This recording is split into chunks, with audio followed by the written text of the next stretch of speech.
उसमें हम बताए जो देवी भागवत महापुराण के मुताबिक पूरे संसार में जल ही जल था, बिल्कुल स्थिरता। एक समय अचानक ही जल में हलचल हुई और बहुत सारे प्रकाश जो है एकत्रित हो गया, और वह प्रकाश जो था वह प्रकाश एक स्त्री यानी माता जी थी, और प्रकाश स्वरूपा जो वो शक्ति थी, उनके 3 आंख थे।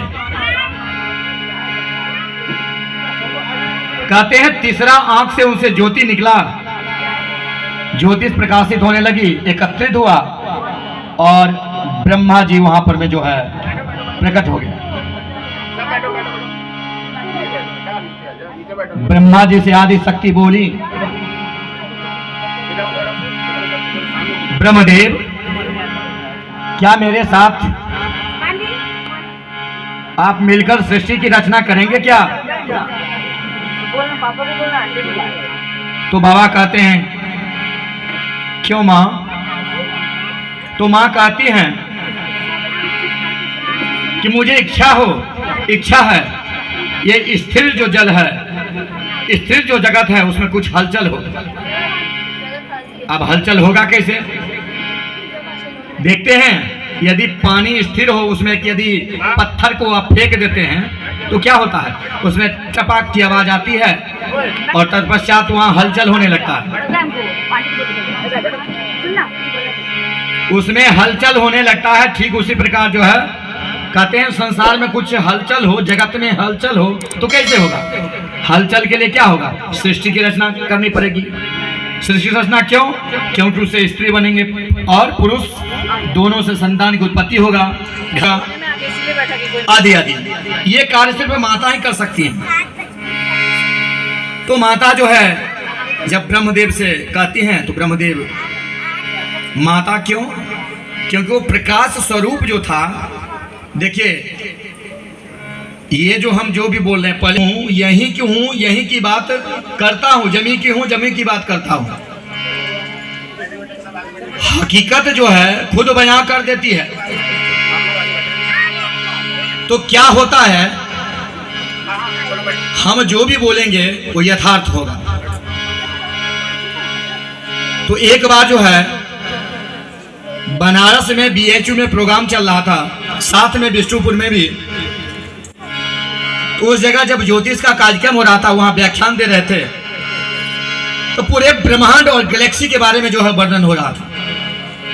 तो वहां पर में अमेरिका के अंतरिक्ष केंद्र जो है उनमें एक वैज्ञानिक थे, उनका नाम था प्रमोद मिश्रा।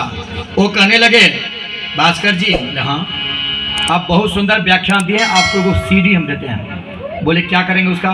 बोले उसमें पूरे ब्रह्मांड के किस प्रकार रचना हुआ है और वैज्ञानिक तौर पर दर्शाया गया है, विज्ञान की दृष्टि से। अब वो जब CD हमको दिए तो मेरे पास वो रखा हुआ है, जब भी आपको इच्छा हो तो वो जो दीवार पर में जो फ्लैक्स करने वाला होता है, वो लाइटिंग वाला जो होता है, वो दिखाइएगा तो सर आपको हम बताएंगे। तो उसमें कहते हैं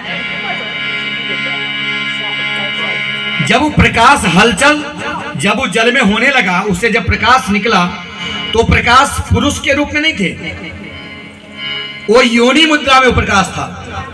वह प्रकाश जो था वो बिल्कुल योनि मुद्रा में था, और योनि मुद्रा का मतलब है सृष्टि की रचना करना।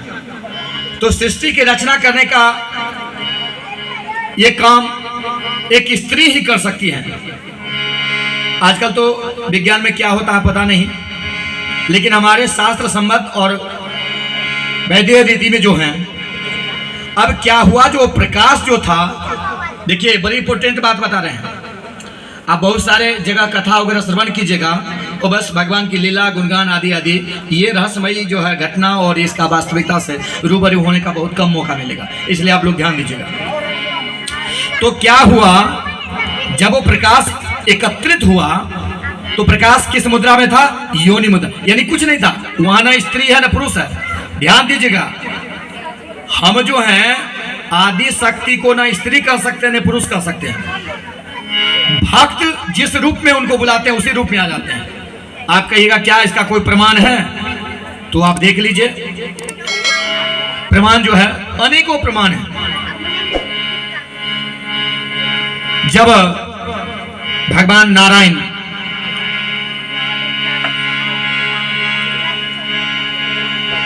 समुद्र मंथन के उपरांत जब अमृत निकला, उस समय जो है देव और दानव में घमासान युद्ध होने लगा। फिर अंत में नारायण जो है मोहिनी रूप धारण किए थे। आप देखिए, हम उनको पिता कहते हैं, तो स्त्री में कन्वर्ट हो गए, स्त्री बन गई, उनको रूप ही तो बदलना है। अब वही नहीं, ऐसा रूप जो एक कथा ये भी आता है, जब भस्मासुर को वर दे देते हैं भगवान शिव,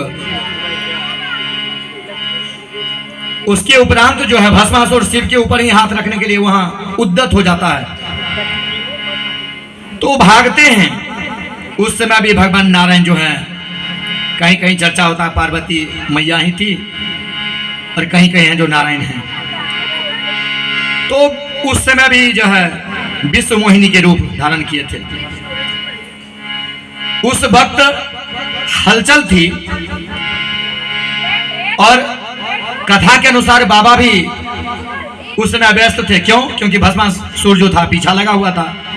तो उस समय भगवान नारायण के जो स्त्री रूप में परिवर्तित हुए, वो दर्शन पूर्ण रूप में नहीं कर पाए थे, तो बार बार कहते थे नारायण से आप एक बार वो रूप को पुनः धारण करें। तो बार बार समझाते हैं ये उचित नहीं है, लेकिन बाबा आग्रह कर रहे हैं, तो एक दूसरे के दोनों भक्त मानते हैं। विष्णु कहते हैं शिव को भक्त और शिव कहते हैं विष्णु का भक्त। तो उस समय विष्णु पुनः जो है मोहिनी रूप धारण करते हैं, तो बाबा वहां पर में जो है मोहित हो जाते हैं। जबकि कोटि कोटि युग तक जो है वो बिल्कुल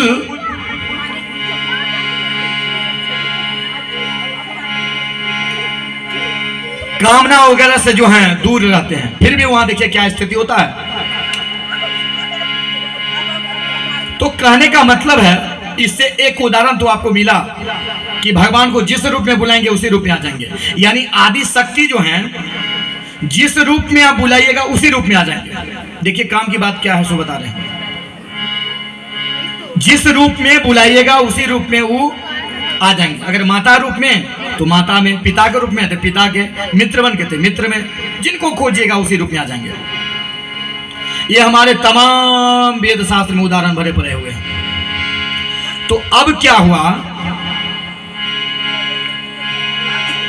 उस जगह जो प्रकाश निकला था, वो सारे प्रकाश एकत्रित होकर के योनि मुद्रा में वहां पर उपस्थित था, और उससे जो प्रकाश निकला उससे ब्रह्मा जी प्रकट हुए। जब आदि शक्ति कहने लगी कि मेरे साथ मिलकर तुम सृष्टि की रचना करो, तो ब्रह्मदेव तैयार नहीं हुए। तो आदि शक्ति जो थी श्रापित कर दी, वो भस्म हो गया, त्रिनेत्र खोली और भस्म हो गया तेज से। तत्पश्चात पुनः जो है वह रचना किए भगवान नारायण के रूप में, नारायण प्रकट हुए हुआ। उनसे पुनः माता जी वही आवाज आया, तुम मेरे साथ मिलकर सृष्टि की रचना करो। नारायण तैयार नहीं हुए, उनको भी भस्म कर दिया। इसीलिए जब देवी भागवत आप लोग पढ़िएगा तो उसमें देखिएगा एक दो विष्णु नहीं है, करोड़ों विष्णु की चर्चा है, करोड़ों ब्रह्मा की चर्चा है। वहां पर में जो लोग बराबर पढ़ेंगे, जिनके पास सहन शक्ति नहीं है, वेद पढ़ना साधारण बात नहीं है, तो फिर समझ नहीं पाएंगे। अब वहां पर क्या हुआ, पुनः जो है उस तेज से पुनः एक प्रकाश निकला और वहां पर में जो है शिव जी प्रकट हो गए, भोलेनाथ। उनसे शिव से वो शक्ति जो है कहने लगी मेरे साथ मिलकर सृष्टि की रचना आप कीजिए। तो देखिए शिव जी अजूबे हैं, निराले हैं, वो क्या जवाब दे रहे हैं। कहते हैं आप तो मां के रूप में, आपके साथ सृष्टि की रचना कैसे हो सकती है। तो उस प्रकाश से आवाज आ रहा है, अच्छा तो ठीक है, क्या उपाय है, कैसे करोगे। तो शिव जी कहते हैं आपकी इस रूप में तो आप मां हैं, तो सृष्टि की रचना संभव कदापि नहीं है। आप अपने अंश से दूसरे स्त्री के रूप में परिवर्तित होइए, तब जाके हम विचार करेंगे। मां का तो सिर्फ कामना करना है। वेद शास्त्र का एक मंत्र है, वेद का, नाना रूप करी करी गुण करी माया करी संग करी। नाना रूप धरती हैं, नाना प्रकार के माया को रचती हैं, विभिन्न प्रकार के रूप, एक साथ करोड़ों। आप लोग देखे होंगे जब ब्रह्मा जो है वृंदावन से सारे गोपी को उठा के लेके चले गए ब्रह्म लोग, तो कहने लगे देखते हैं कृष्ण जो है भगवान है कि नहीं। और वहीं पर में सारे जो है गोपी को छुपा देते हैं, ग्वाले को छुपा देते हैं सारे। और जब 1 2 3 4 5 नहीं वर्ष बीत जाता है तो ब्रह्मा को होता है अभी तक तो कुछ पता नहीं चला। चल के देखते हैं तो देखते हैं जो जिनको जिनको छुपाए थे सारे यहाँ खेल रहे हैं वृंदावन, वही मूर्छित होकर गिर पड़े। ये क्या लीला है? तो देख रहे हैं नाना रूप, यानी कृष्ण ही सारे रूप में परिवर्तित हो गए। जितने वृंदावन में गोप और गोपियां थे, ग्वाले थे, सारे रूप में। तो माता जी के अंश से एक शक्ति प्रकट हुई। शिव और शक्ति जो हैं, अब जो है बाबा कहते हैं आप जो है मेरे बायां अंग में निवास करें। बायां अंग में आ गई। अब मैया प्रसन्न होती है उनके व्यवहार से, चरित्र से, ज्ञान से, बुद्धि से। तो मैया कहती है बर्मा, वो तेज जो था, प्रकाश जो था। देखिए आप कहिएगा चर्चा कहाँ है, ये तो बताए पुराणों का। अभी दुर्गा सप्तशती आप लोग घर जाके उल्टाइएगा, उनसे पूछा जाए जो दुर्गा जी का पूजा किस अध्याय में है तो लीजिए। चूंकि 3 चरित्र में पूजा होता है। पहला चरित्र महाकाली का, दूसरा चरित्र जो है वो किनका है, महाकाली महालक्ष्मी का, और तीसरा महासरस्वती जी का। दुर्गा जी का कहीं चर्चा नहीं। लेकिन चतुर्थ और द्वादश अध्याय जो है उसमें वेदव्यास जी जो है माता जी की प्रार्थना कर रहे हैं। तो क्या लिखते हैं, देखिए पहले समय के विद्वान जो थे वो विलक्षण प्रतिभा के थे, एक साथ करोड़ों उदाहरण दे देते थे, जिसको समझना सबकी बस की बात नहीं है, बिरले को प्राप्त होता है। अब वो क्या लिख रहे हैं द्वादश अध्याय का, आज ही जाके जो है आप लोग देख लीजिएगा क्या कहते हैं। विद्युत्तम समा प्रभा मृगपति स्कंदई स्थितां कन्याभिकरवाल खेतक धस्ताभिरा सेवितां हस्त चक्र गदा शिखिकेश विसिजापम गुणम तर्जनीम। आप देखिए विद्युदाम समा प्रभा। विद्युत, विद्युत का मतलब प्रकाश, समा मतलब एकत्रित हो जाना चाहिए। विद्युदाम समा प्रभा में एक जगह एकत्रित हो गए, प्रभा उनसे तेज निकल रहा, करोड़ों तेज निकल रहा है। और वह तेज जो है वह माता जी हैं, यानी हम उनको देख नहीं सकते हैं। अगर वो प्रकट हो जाएं तो इस आंख से कल्पना नहीं कर सकते हैं। इसीलिए ना वो भगवान कृष्ण को जब बार बार आग्रह कर रहे हैं अर्जुन जब आपका स्वरूप को हमको दर्शन करना है, तो भगवान कृष्ण कहते हैं कि इस चर्म रूपी चक्षु से आप दर्शन नहीं कर सकते हो, तो उनको दिव्य दृष्टि देते हैं। ठीक उसी प्रकार यदि माता जी को दर्शन यदि चाहते हैं तो दिव्य दृष्टि चाहिए, यानी माता जी के बारे में सोचना, जानना और उनको दर्शन करना बिना उनकी कृपा से कदापि संभव नहीं है। वही जनाते हैं, वही मानते हैं, उन्हीं का स्वरूप है सब। अब वहां पर क्या हुआ, जब शक्ति एकत्रित होकर के भगवान शिव के वामांग में जब निवास करते हैं तो मैया वरदान देती हैं, तो शिव मांगते हैं कि आप अपना त्रिनेत्र दे दें, क्योंकि सबसे ज्यादा जो खतरा था वो तीसरा आंख से ही था। तो उस जगह माता अपने त्रिनेत्र का जो है वहां पर में उनको दान देते हैं और बाबा को उसी समय त्रिनेत्र जो है आ जाता है। इसीलिए इनको त्रिगुणी कहा गया। 3 गुण होता है, सतोगुण, रजोगुण और तमोगुण। ये सिर्फ बाबा में है। इसीलिए बाबा की आरती में ही आप कहते हैं, क्या कहते हैं, त्रिगुण स्वामी जी की आरत जो कोई नर गावे, स्वामी जो कोई नर गावे, कहत शिवानंद स्वामी, कहत भोलानंद स्वामी।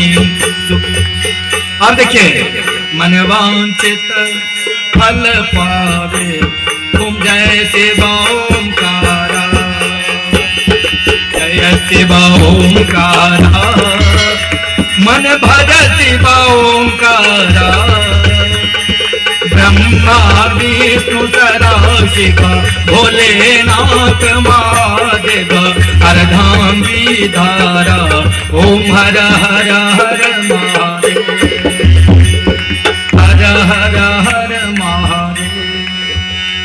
आप शिव जी के ही आरती में लिखा हुआ है, पहला तो ये दिया हुआ जो मनोवांछित फल पावे, और दूसरा त्रिगुण स्वामी जी की आरती। और किन्हीं की आरती में नहीं है, चाहे नारायण जी का हो, राम जी का हो, मैया का आरती हो, मैया की आरती में भी है सुख संपत्ति पावे। सत्यनारायण भागहि मिटहि त्रिपुरारी, कर्मं लेखं च पुरुषार्थमः। यानी आप पुरुषार्थ यदि गड़बड़ किए हैं, आपका कर्म जो है गड़बड़ है, और आपके जीवन में नाना प्रकार का जो है वो कर्म के फल से आप कष्ट झेल रहे हैं, तो उस कष्ट को मिटाने की क्षमता, आपका जो उम्र है निर्धारित, उसको हटाने की क्षमता यदि किसी में है तो सिर्फ बाबा में है। इसीलिए मार्कंडेय जी का 12 साल का उम्र था। यमदूत जब गया उनके प्राण लेने के लिए, तो उस समय जो है मार्कंडेय जी के पिताजी को पहले पता चल चुका था। एक ज्योतिषी ने जाके कहा जो आपके जो पुत्र हैं उनका आयु मात्र 12 साल का है। तो उसी समय पिता जो है दिन भर जो है पूजा पाठ में उनको लगा दिए। मार्कंडेय जी प्रति क्षण पूजाएं करते थे। आप जब जाइएगा मध्य प्रदेश में ओंकारेश्वर ममलेश्वर, तो उसी जगह मार्कंडेय जी का आश्रम है, और गंगा मैया नर्मदा जो है वहीं पर में बहती हैं, उसी के किनारे में उनका आश्रम था। वहीं शिव जी का जो है वहाँ, इसीलिए वहाँ ओंकारेश्वर और ममलेश्वर है। जैसे ही उनकी मृत्यु हुई, उसी पिंड पर में वो जो है गिर पड़े, और जैसे ही यमदूत आता है तो देखते हैं वहां जा नहीं रहे। क्यों? क्योंकि यहाँ शिव के दूत पहले से पहुंचे हुए हैं। अंत में जो है दूत जाके कहते हैं धर्मराज को, यमराज को, धर्मराज वहां आते हैं, और आने के उपरांत क्या होता है जो देखते हैं शिव का दूत जो है प्राण लेने नहीं दे रहा, तो बाबा के पास जाते हैं। बाबा के पास जाने के लिए सोचते ही हैं कि बाबा वहां प्रकट हो जाते हैं। बोले क्यों याद किया? धर्मराज जी कह रहे हैं क्या मेरा ड्यूटी किसी और को सौंप दिए हैं आप क्या? बोले क्या चीज है, क्या बात है? तो ऐसे इनका उम्र पूर्ण गया, लेकिन फिर भी जो है आपके जो दूत हैं इनको ले जाने नहीं दे रहे हैं। तो बाबा कहते हैं कौन कह रहा है जिसका उम्र समाप्त हो गया? मेरा जो उम्र है उसमें से एक हिस्सा इसको हम आज प्रदान कर रहे हैं। धर्मराज वहां से यमराज भागे। बाबा का उम्र का क्या पता है, इसलिए वो अमर हो गए। तो उस जगह बाबा का इस प्रकार का बुद्धि विवेक के साथ कार्य करना, इसीलिए आप जब तारापीठ जाते हैं तो वहां पर देखिएगा मैया जो है वो शिव जी को अपने गोद में लिए हुए हैं और दूध पिलाती हैं। मंदिर तो गए हैं बहुत, लेकिन क्या कारण है बताइए स्वरूप का? तो वहां पर मैं जो है तारापीठ में मैया बाबा को गोद में उठाए रखे। क्यों? ये क्यों जरूरत पड़ा? क्योंकि जब वो विष का पान किए थे उस समय उनका पूरा शरीर जो है काला होने लगा था, विष फैलने लगा था। तो माता अपना स्तन पान करा के जो है पूरे शरीर का विष को ही समाप्त कर दी। और बाबा ये अद्भुत है, निराले हैं। सिर्फ इनका नाम ले लेने से कोटि जन्म का पाप समाप्त होता है, लेकिन वो नाम ऐसे नहीं है जैसे तैसे आप ले लेते हैं। अब वहां पर क्या हुआ, जैसे ही समुद्र से विष जब निकला तो पूरे संसार में जो है हाहाकार मचने लगा। हाहाकार मचने लगा। उस समय जो है विष को कौन पान करे? सारे देवता जाके शिव से प्रार्थना किए। शिव बोले ठीक है। जैसे ही विष को पीना चाहे तो मैया पार्वती रोकती हैं, जरा सोच विचार कर लीजिए।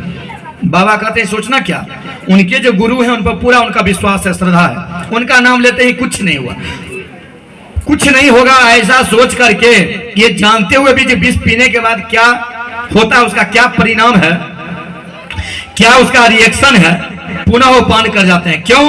क्योंकि अपने गुरु का नाम लेते हुए। इसलिए जो है उनके गुरु कौन है? तो राम है, नारायण है। नारायण का नाम लेते हुए ग्रहण करते हैं और कंठ में ही अटक जाता है, इसलिए उनको नीलकंठ कहा गया, नीलाकंठ हो जाता है। तो देखिए ऐसा विश्वास करने वाला कौन है? जान रहा जिसको खाने से ये हो जाएगा, फिर भी जो है किसी व्यक्ति पर में यानी अपने गुरु पर इतना श्रद्धा है, उनको इतना विश्वास है, जिसके चलते जो है वो ग्रहण कर लेते हैं, कुछ नहीं होता है। ऐसा जब विश्वास लोग करे तब जाके उसका कल्याण होता है। इसलिए शिव को गुरु पहले भी थे, सब दिन रहेंगे। अभी हर जगह गुरु की चर्चा चलती है, कहते हैं जिनका गुरु हो या ना हो शिव को अपना गुरु बना ले। शिव तो गुरु हैं ही। आइए भजन के माध्यम से।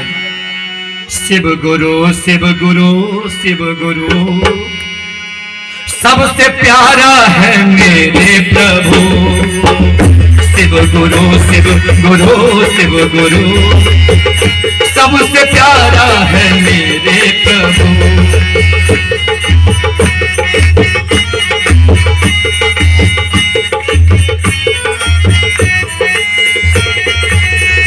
शिव गुरु शिव गुरु शिव गुरु शिव गुरु शिव गुरु शिव गुरु सबसे प्यारा है मेरे प्रभु।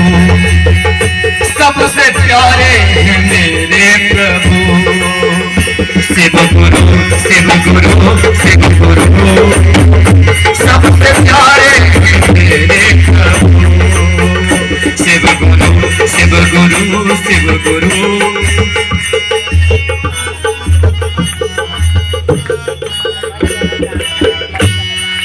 अब क्या हुआ उस समय?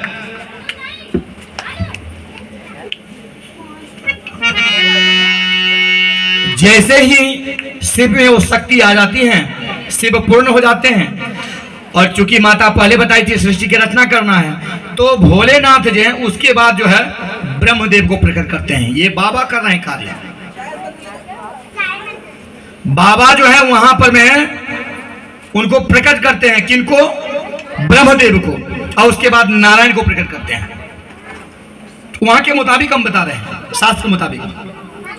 तो इस प्रकार जो है सृष्टि की रचना जो है बाबा वहां कर रहे हैं। और उसके बाद जैसे ब्रह्मदेव की रचना हुई, ब्रह्मदेव प्रकट हुए, जन्म लिए, नारायण प्रकट हुए, तो फिर मैया का अंश से नाना प्रकार के स्वरूपा शक्ति ने भी वहां पर प्रकट हुई। काली बनी, सरस्वती, लक्ष्मी आदि विभिन्न रूप में। और जितने भी रूप में माता जी प्रकट हुई, जन्म हुआ, किसी मातृ के गर्भ से नहीं हुआ। राधा जी का जन्म हुआ तो कमल के पंखुड़ी से प्रकट हुए, कमल। सीता जी का जन्म तो आप लोग जानते हैं भूमि से। लक्ष्मी जी, आप लोग को पता है लक्ष्मी जी की उत्पत्ति कहां हुआ? क्षीर सागर समुद्र से, समुद्र मंथन में जो है लक्ष्मी प्रकट हुई थी। यानी माता जी का जो भी रूप है किसी मातृ के गर्भ से जन्म नहीं लिया, सिर्फ प्रकट हुई, इसलिए वहां प्रकट का चर्चा है। अब उसके बाद जो है बाबा सृष्टि की रचना करने लगते हैं। माता जी का विभिन्न रूप जो है वहां पर में ये होते हैं। तो इस सृष्टि का रचना करने वाले जो हैं वो माता का ही है। तो प्रकाश वो पुंज जो था, इसलिए प्रत्येक जितने भी जीव हैं, जितने भी संसार में वस्तु आप आंख के सामने देख रहे हैं, सारे में एनर्जी है और वाइब्रेशन है। इसलिए आप लोग जब देखते हैं, आप तो फोटो देखते हैं, आरती उतार रहे हैं, अगरबत्ती दिखाते हैं, फोटो के पीछे में आप लाइट देखते होंगे, प्रकाश सब फोटो के यानी सिर के पीछे रहता है। माता जी का भी देखिएगा, वो चक्र वगैरह जो है सब यत्र तत्र जहां तहां। क्या मतलब, उसका क्या मतलब है, क्या अभिप्राय? क्या हम में और आप में ये प्रकाश नहीं है? सभी में ये प्रकाश है। जितने भी हैं संसार में, जितने भी इस जगत में वस्तु दिखाई दे रहा है, सभी में एनर्जी है। जैसे हम चलते हैं तो हमारा एनर्जी जो है आगे आगे चल रहा है, प्रकाश जो है। हम कोई कार्य कर रहे हैं, चल रहे हैं, फिर रहे हैं, सो रहे हैं, जो भी कर रहे हैं वो सिर्फ प्रकाश। और प्रकाश क्या है? वो हवा रूप में है। आप आत्मा को, शरीर को जो है कण कण को टुकड़ा टुकड़ा कर दीजिए, किसी जगह से आप आत्मा को निकाल के दिखाइए, आत्मा छूट गया। क्या मतलब? ये वेदांत कर रहा, वेद की मंत्र है। वेदांत कह रहा है जो आत्मा यदि शरीर में है तो निकाल को दिखाइए। इसलिए हमारे शास्त्रों में ये कहा गया है। तो फिर आत्मा है क्या? तो क्या कहते हैं सो देखिए, वेद का मंत्र, ऋग्वेद का ये मंत्र है।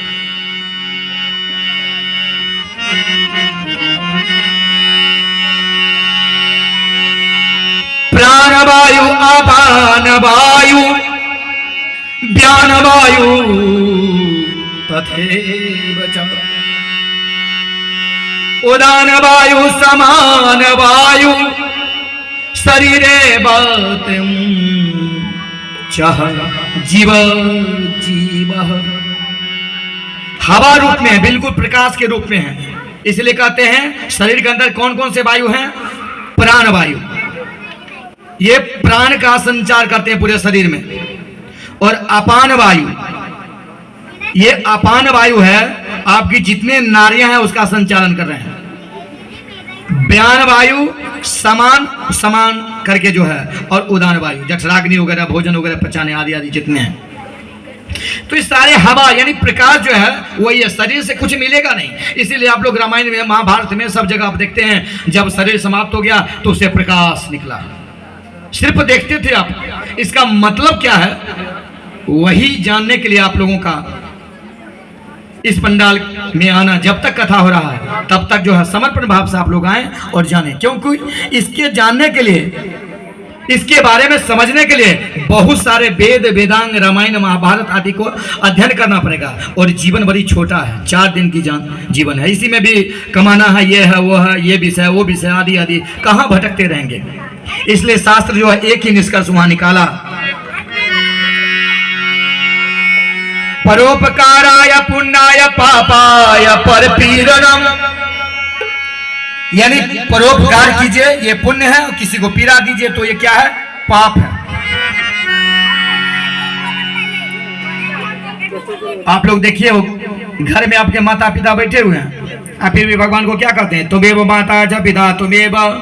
संजोग से आपके पिताजी भी वही हैं, वो भी कहते हैं तुमेव माता च पिता तुमेव। संजोग से उनके भी पिताजी हैं, वो भी कह रहे हैं तुमेव माता च पिता तुमेव। क्या मतलब इसका? जब घर में आपके पिता हैं तो फिर क्यों कर रहे हैं? चूंकि विषय वस्तु की चीज है, बहुत सारे लोग कहते हैं विषय से अलग भी अब बताने लगते हैं, तो इसलिए इस विषय को फिर कभी जब कालांतर में माता जी की इच्छा होगी, उनकी कृपा होगी, तभी जो है इसके बारे में बताएंगे क्यों कहते हैं, क्योंकि बड़े सार हैं। तो अब वहां पर में क्या हुआ? सृष्टि का रचना होने लगा, नाना रूप में, नाना प्रकार के रूप जो हैं वह धरती है। किस प्रकार?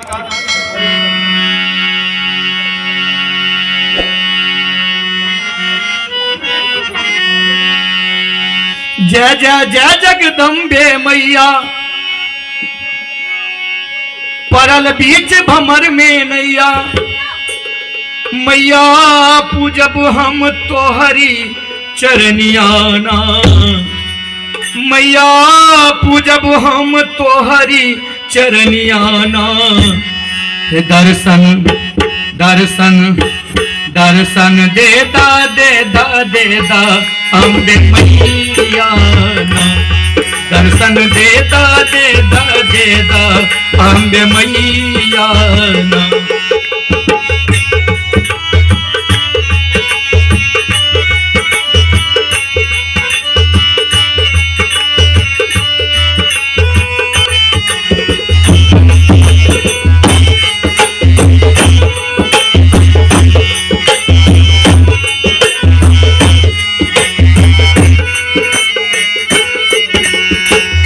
शक्ति है मात भवानी, जय दुर्गे माँ काली, बड़े बड़े राक्षस संघारे रंगचंदे मत वाले।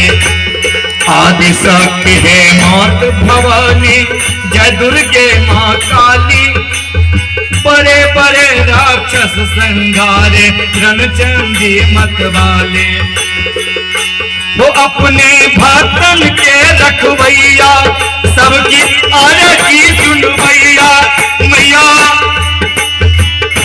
असरा लगल बा चरनिया में, मैया असरा लगल बा चरनिया में। दर्शन देदा देदा देदा अम्बे मैया, दर्शन देदा देदा देदा अम्बे मैया, ओ दर्शन देदा देदा देदा।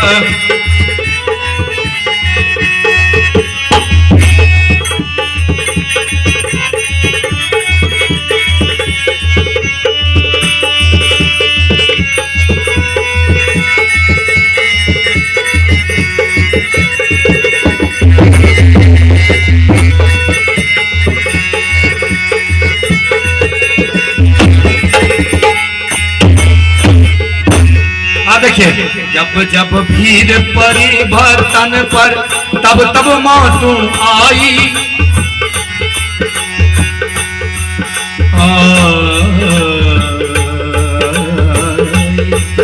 आई माँ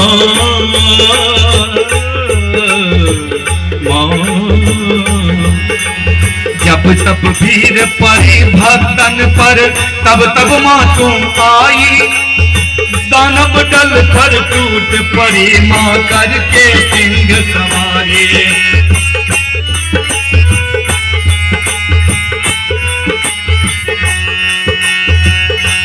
नाना रूप में मैया आई अपने भक्ति की चढ़ाई। नाना रूप में मैया आई अपने भक्तन को बचाई। मैया असरा लगल बा चरनिया।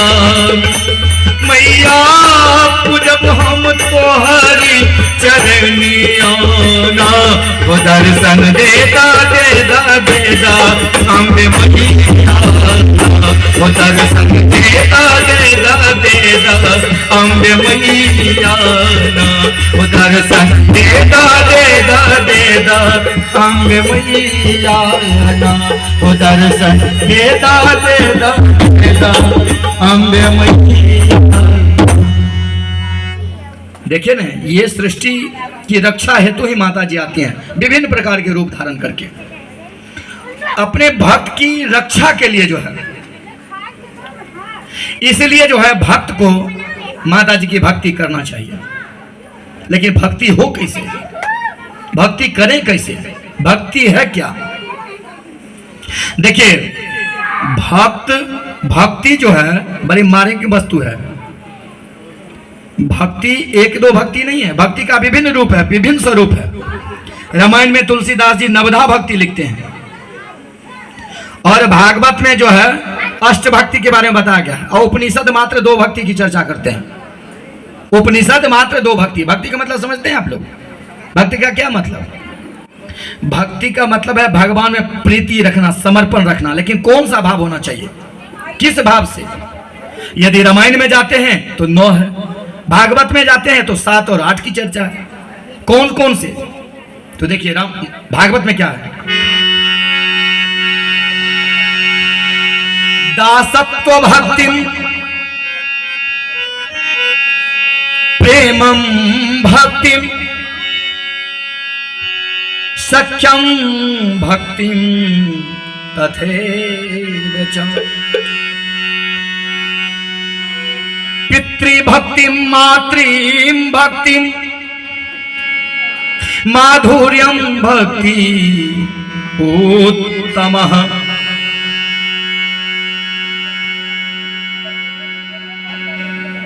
आप देखिए ये भक्ति के बारे में बताया गया भागवत में। भक्ति मतलब क्या हुआ? देखिए भक्ति और वैराग्य एक दूसरे से जुड़ा हुआ है। जब तक वैराग्य नहीं होगा तब तक भक्ति आ नहीं सकता है। और वैराग्य का स्थान कौन कौन सा है? हमारे शास्त्रों में जो है 7 वैराग को सर्वोत्तम स्थान दिया गया है। वैराग का कई रूप आप देखिएगा, लेकिन इनका सर्वोत्तम स्थान दिया गया है। उसमें भी उपनिषद मात्र 4 वैराग की चर्चा कर रहा है। 4 वैराग मात्र। कौन कौन से वैराग्य? वैराग का मतलब क्या? वैराग का मतलब है ठोकर लगना, अपने आप को किसी वस्तु से मन को निवृत्त कर देना, हटा देना, उसका मोह छोड़ देना, ही वही वैराग्य है। तो कहाँ कहाँ वैराग्य दिया गया है? क्योंकि भक्ति के लिए वैराग्य चाहिए। ये विषय में ही हमें माता जी के बारे में बता रहे हैं। अब क्या है सो देखिए, समसाने वैराग्यम समसाने वैराग्यम गृहं वैराग्यम मनसा वैराग्यम च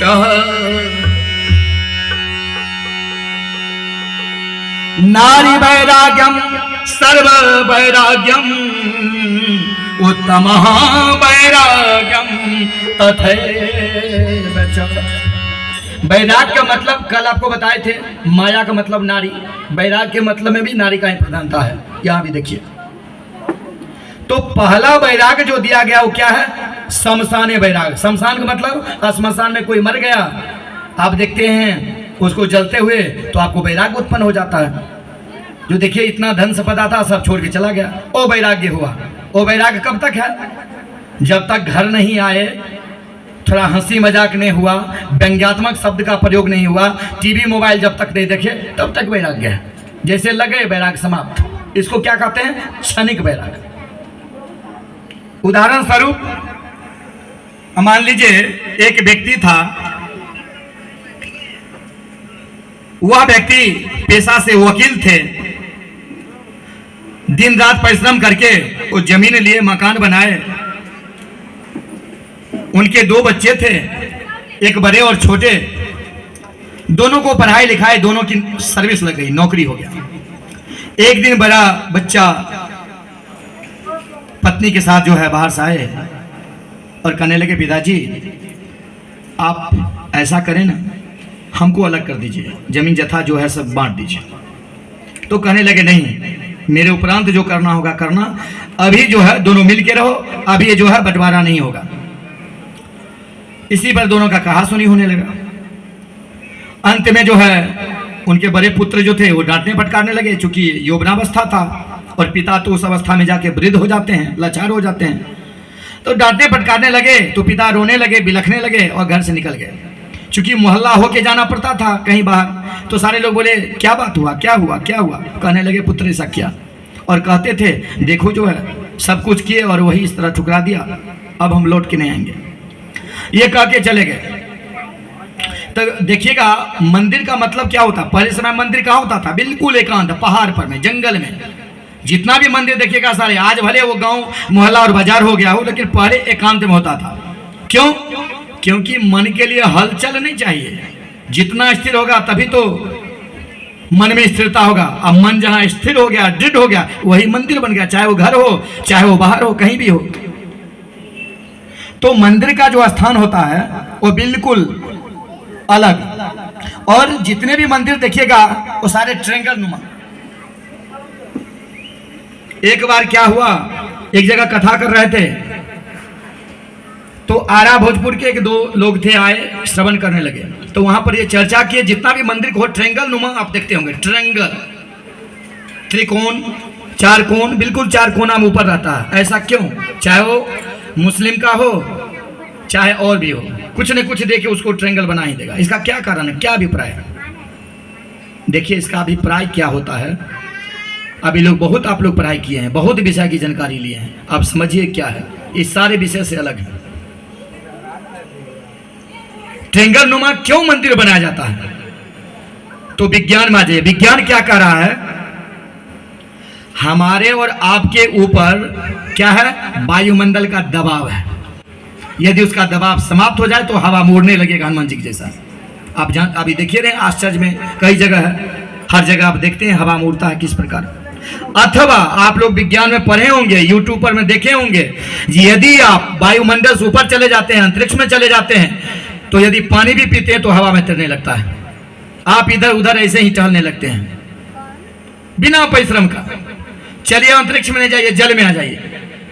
आप में वेट यदि 100 kg का है, जल में जाइए तो देखिए कैसे हल्का हो जाते हैं। क्योंकि जहां पर वायुमंडल का दबाव कम होगा वहां पर हल्कापन ज्यादा होगा। तो ट्रायंगल नुमा मंदिर का मतलब है वायुमंडल का दबाव कम होना। अथवा आप लोग देखिएगा ज्ञान मुद्रा में लोग बैठकर पूजा करते हैं, कैसे? ये बिल्कुल क्या है, ये भी ट्रायंगल नुमा है।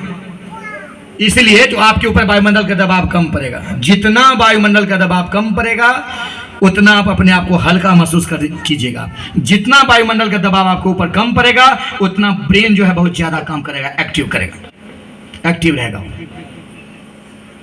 ये कारण है इसका। इसलिए ट्रायंगल नुमा सब आप देखिएगा। तो अब क्या मन को स्थिर करना पड़ेगा, तो वैराग्य बताए वहां, तो इसलिए मंदिर सब गांव से बाहर हुआ करता था। कुछ समय के बाद जब उनके बड़े बड़े पुत्र को जब एहसास हुआ जब हम गलती किए हैं, पिता हमारे लिए सब कुछ किए और तथापि हम उनको जो है इस प्रकार वाचन किए, तो पुनः वो जाते हैं और पिताजी को समझा बुझा करके ले आते हैं। जैसे गांव मोहल्ला से होकर आते हैं तो सब पूछता है, अभी तो आप बोले थे लौट के नहीं आएंगे, फिर आ गए। तो वकील साहब कहने लगे, देखिए लड़ाई झगड़ा हमारे और पुत्र के बीच में, हमको उस समय हम कह रहे थे हम अभी आ गए, इसमें तुम्हारा क्या जा रहा है? हम आ गए, पुत्र मनाने आ गया, तुम आ गए, तो क्या हुआ? ये क्षणिक वैराग हुआ, क्षण भर के लिए, पानी के बुलबुला के समान। ये बहुत दीर्घ काल तक नहीं रहता वैराग्य। दूसरा वैराग्य क्या होता है? दूसरा तीसरा, चलिए दोनों को हटा देते हैं, चौथा, चूंकि विषय पे आना है। चौथा वैराग्य जो है उसको नारी वैराग कहा गया, स्त्री वैराग्य। हमारे शास्त्रों में बहुत उदाहरण उसमें है, चाहे वो महाकवि कालिदास जी का हो, विद्युत माँ के द्वारा जो है डांट लगने के उपरांत तो वैराग्य हो गए, चाहे वो सूरदास जी हो, चाहे वो तुलसीदास जी हो। ये वैराग्य जो है वो क्षणिक नहीं होता है, ये दीर्घकालिक होता है। परसों की चर्चा में हम बता रहे थे, यदि खरबों का मकान हो, संपत्ति हो, लेकिन यदि स्त्री वैराग्य हो तो घर में आप क्षणिक भी रहना पसंद नहीं करेंगे, यदि रहेंगे तो तनाव और टेंशन से ग्रसित रहेंगे। तो इसीलिए ये वैराग्य जो है वो दीर्घकालिक होता है। और ये वैराग्य ज्योतिष विद्या में यदि शुक्र के साथ शनि आ जाए, राहु आ जाए, केतु आ जाए, या मंगल आ जाए, या चारों का योग हो जाए तो सहज में वैराग्य हो जाता है। अब क्या हुआ वहां पर में, तो ये जब तक वैराग्य उत्पन्न नहीं होगा तब तक भक्ति नहीं होगा, और भक्ति यदि होगा तो ही प्रेम हो सकता है। प्रेम प्राप्त करने के लिए भक्ति प्राप्त करना पड़ेगा। अब एक गांव में एक सेठ जी थे, उनके दो पुत्र थे, आपस में बड़ी प्रेम रहता था। सेठ जी के गुजर जाने के बाद जो है, अब क्या हुआ, माता जी कभी बड़े में जाते थे, कभी छोटी में जाती थी, छोटे लड़के में कभी रहती थी, कभी बड़े लड़के के साथ। अब क्या हुआ, उनका जो खेत खलिहान था उसमें दोनों भाई मिलकर के अलग अलग जो है खेती करते थे। चूंकि छोटे भाई के हिस्से में माँ रहती थी और बड़े भाई को अपना बच्चा वगैरह सब था। बाढ़ का मौसम था, खेत में धान की उपज हुई बहुत बढ़िया। अब धान लाने के लिए जो है वहां मजदूर उपलब्ध नहीं हो रहा था, चूंकि पानी था। तो अंत में विचार हुआ, जो दोनों भाई मिलकर के जो हैं अपने अपने, हम आपको मदद कर देंगे, आप हमको मदद कर दीजिएगा, ऐसे करके घर ले आएंगे। अब क्या हुआ, बड़ा भाई अपना धान तैयार कर लिए, छोटा भाई अपना धान तैयार कर लिए। बड़े भाई छोटे भाई को कहते हैं तुम हमें उठा दो, हम घर रख के आएंगे फिर तुम्हें उठाएंगे। छोटा भाई क्या करते हैं, उनको उठा देते हैं, वो चले जाते हैं धान रखने के लिए। अब छोटे भाई के हिस्से में माँ है, छोटा भाई मन में सोचने लगता है, देखिए मेरे हिस्से में तो सिर्फ माँ है, दो ही लोगों को खाना बनना है, इतना धन जो है, इतना जो धान्य है उसका क्या। क्योंकि बड़े भाई को तो कई बच्चे हैं और उन्हें जो है संतान है, उन्हें खर्च ज्यादा है। ऐसा करते हैं, एक बोरी धान इनके धान में मिला देते हैं, वो धान उठाए उसमें धान में जाके मिला दिए, और बड़ी प्रसन्न है अपने आप को। क्योंकि देखिए सबसे ज्यादा प्रसन्नता होता किसी को देने में, बड़ी प्रसन्न है। अब जब बड़ा भाई वहां पर में आता है तो छोटे से कहते हैं अब तुम जाके रखाओ, तो वो भी धान का उठा के बोरा जो है लेके चले जाते हैं घर रखने के लिए। बड़ा भाई सोचता है देखो ऐसा है, हमारे पास तो बच्चे हैं, पत्नी है, सब चलेगा ही, माता है, इसका तो अभी विवाह भी नहीं हुआ है, विवाह कार्य करेगा, इसे धन की ज्यादा जरूरत पड़ेगी। अतः वो अपने खेत से जो है वो धान का बोरी था उसमें जाके मिला देता है। ये क्या है, भक्ति का जो पहले आप क्या बताए, उसी से प्रेम उत्पन्न होता है। भक्ति रहेगा तब, बिना भक्ति का नहीं है। और भक्ति का मतलब त्याग, दया जब तक नहीं होगा भक्ति नहीं आएगी। आजकल देखिए दया कैसा है, लोग चूहे को घर में मारते हैं, रोड पर फेंक देते हैं, 1000 गाड़ी उसके ऊपर से जा रहा है। बिल्ली रास्ता काट दी तो बचाने के लिए बिल्ली को ही जो है जय जय सियाराम हो गया। कोई आदमी जो है अपने बच्चे को लेके जा रहे हैं, दूसरे बच्चे को धक्का मार के चले गए, वो गिरा है वो लेके चला गया। कहते हैं एक आत्मा को दुखी दे करके दूसरे आत्मा को आप संतुष्ट नहीं कर सकते हैं, क्योंकि सारी आत्मा में तो उन्हीं का निवास है, एक ही परमात्मा का निवास है, सब उन्हीं का अंश है।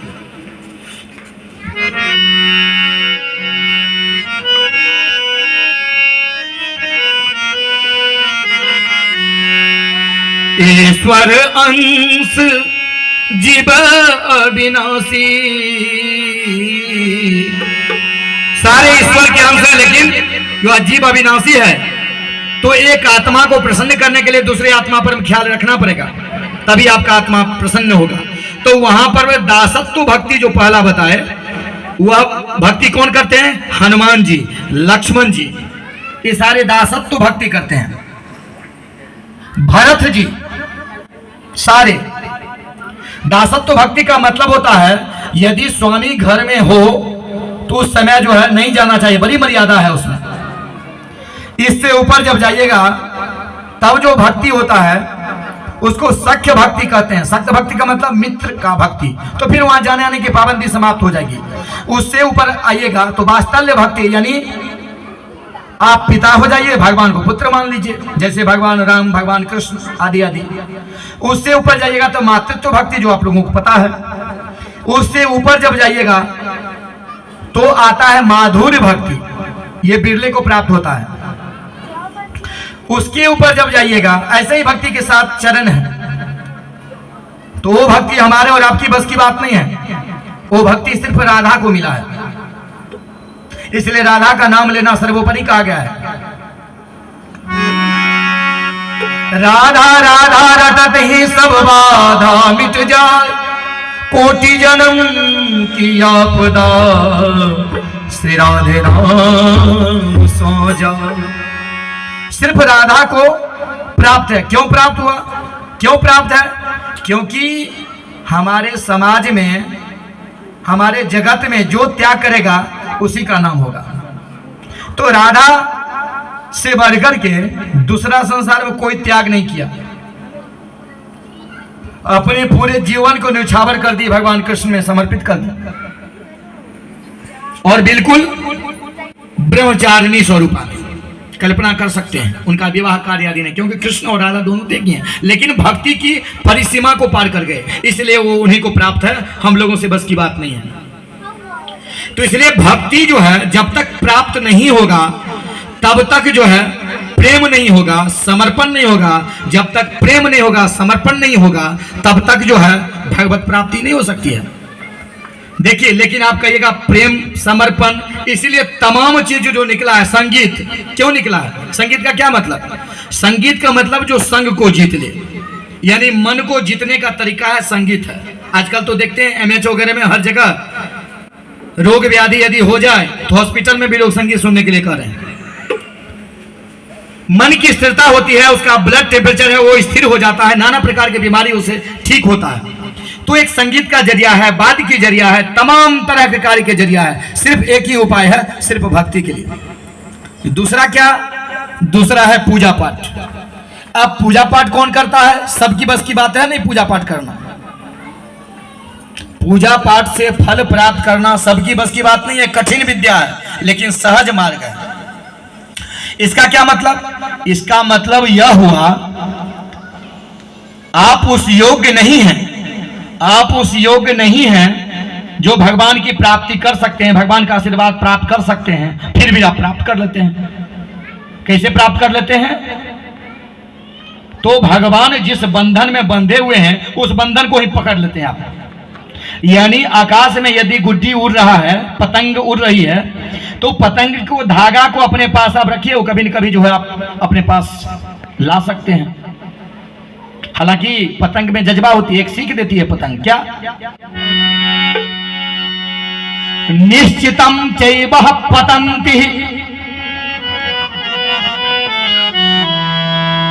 तथा तेजोमय प्राप्तर्थम अंतरिक्षाय यथा उच्चै स्थान है आत्मलम दृश्यता। पतंग के बारे में खूब आप लोग सुने होंगे, लेकिन देखिए क्या मंत्र का क्या अर्थ निकल रहा है। हर पतंग जानती है जो एक दिन हमको ऊपर से गिरना ही है, आप उड़ा दीजिएगा, उसको टूटना है, बिखरना है और मिट जाना है। फिर भी देखिए आत्मबल कितना है, जो आकाश की ऊपर वाली चोटी में जाना चाह रही है। जितना आप छोड़िएगा धागा उतना ऊपर उठते जाएगी। तो उसी तरह जो है भगवान जिस बंधन में बंधे हुए हैं वो बंधन क्या है? वो बंधन है मंत्र। आप लोग को पहला दिन का जो कथा था उसी दिन हम क्या बताए थे, उपनिषद का मंत्र, दैवाधीनम जगत सर्वम मंत्राधीनाश्च देवता तस्य मंत्र ब्रह्मस्य अधीना तस्मात् ब्राह्मण देवता। इसका मतलब ये हुआ पूरे संसार भगवान के अंदर है, भगवान मंत्र के वशीभूत हैं। भगवान नहीं जानते हैं कि ये राक्षस जो तपस्या कर रहा है इसको वरदान देंगे तो क्या करेगा, फिर भी देना पड़ता था। क्यों? क्योंकि वो मंत्र के वश में थे, वो मंत्र का वो साधना कर रहा। तो यदि आप कुपात्र हैं, आप लायक नहीं हैं, आप में उस प्रकार का भक्ति नहीं है, आप में समर्पण नहीं है, आप में दया नहीं है। यदि दया होता तो बहुत सारे लोग चूहा को मार करके रोड पर नहीं फेंक देता। तो दया का अभाव है। अतः जो है अब दया के अभाव के कारण जो है आप में भक्ति हो नहीं सकती है, लेकिन फिर भी जो है आप कर्म के फल भोगते हैं। क्यों? क्योंकि आप मंत्र के द्वारा जो है भगवान को बस में करते हैं, उनकी आराधना करते हैं, जो हमारे वेद शास्त्रों में लिखा गया है।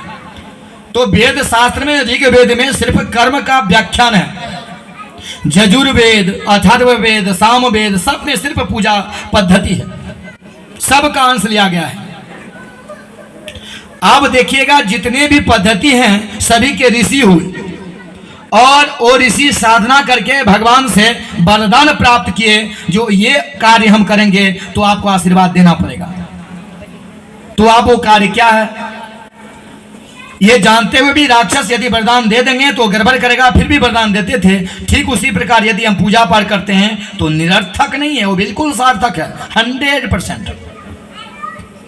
किंतु परंतु कुछ भी नहीं है उसमें। लेकिन पूजा करें कैसे, किस प्रकार जो है इसकी व्यवस्था हो, कैसे सफलता हो।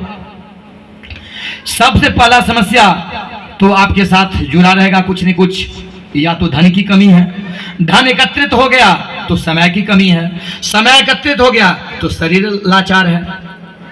शरीर में यदि ठीक है तब क्या हुआ, अब सामान लाना है तो परिश्रम करना पड़ेगा। सामान भी आ गया, बढ़िया बढ़िया आ गया, चावल बढ़िया बासमती, तेल मसाले शुद्ध, सब्जियां बढ़िया। लेकिन यदि बनाने वाला एक्सपर्ट नहीं हो तो फिर वह भोजन कैसा बनेगा, आप लोग समझ सकते हैं। तो आप सामग्री तो सारे उपस्थित कर लीजिएगा, लेकिन बनाने वाला भी एक्सपर्ट होना चाहिए, तो कुछ हटके बनेगा। और यदि बनाने वाले एक्सपर्ट नहीं हो तो सारा भोजन 0/-। नमक ज्यादा हो गया, बात खत्म। मसाला ज्यादा होगा तो भी बात खत्म। तो ठीक उसी प्रकार जो है, मान लीजिए अगर वहां पर में यजुर्वेदीय, वेदीय, वेदांत, वेदांतीय, शास्त्रीय, आचार्य जो विषय है उसके यदि ज्ञाता नहीं है तो परफेक्ट कार्य नहीं होगा। तो ये सारे विनम आप कैसे समझेंगे, किसी के ललाट पर लिखा हुआ नहीं है जे ये उच्च कोटि के आचार्य हैं बहुत बढ़िया से करवा देंगे, या ये निम्न कोटि के हैं।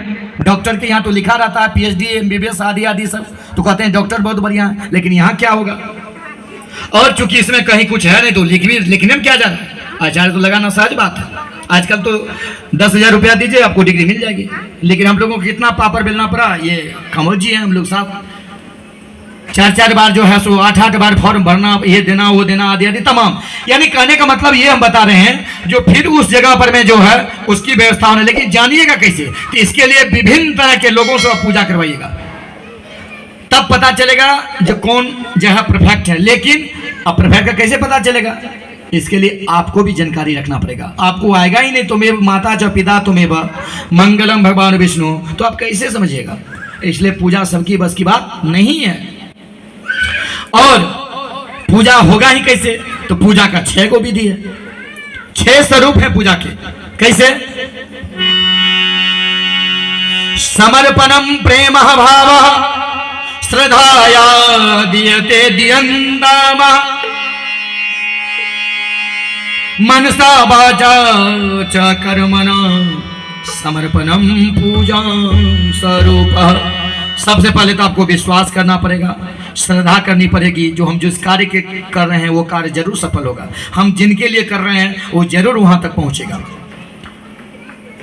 हम जिस उद्देश्य से कर रहे हैं वो उद्देश्य जरूर पूरा होगा और इस कार्य का हमेशा ही पॉजिटिव ही फल मिलेगा। ये हमेशा के लिए आप ये सोचिए, ये विश्वास रखिएगा, तभी वो दिखाई देने वाले नहीं है। ATM नहीं है जो दिल्ली में कोई पैसा डाला यहाँ निकल गया।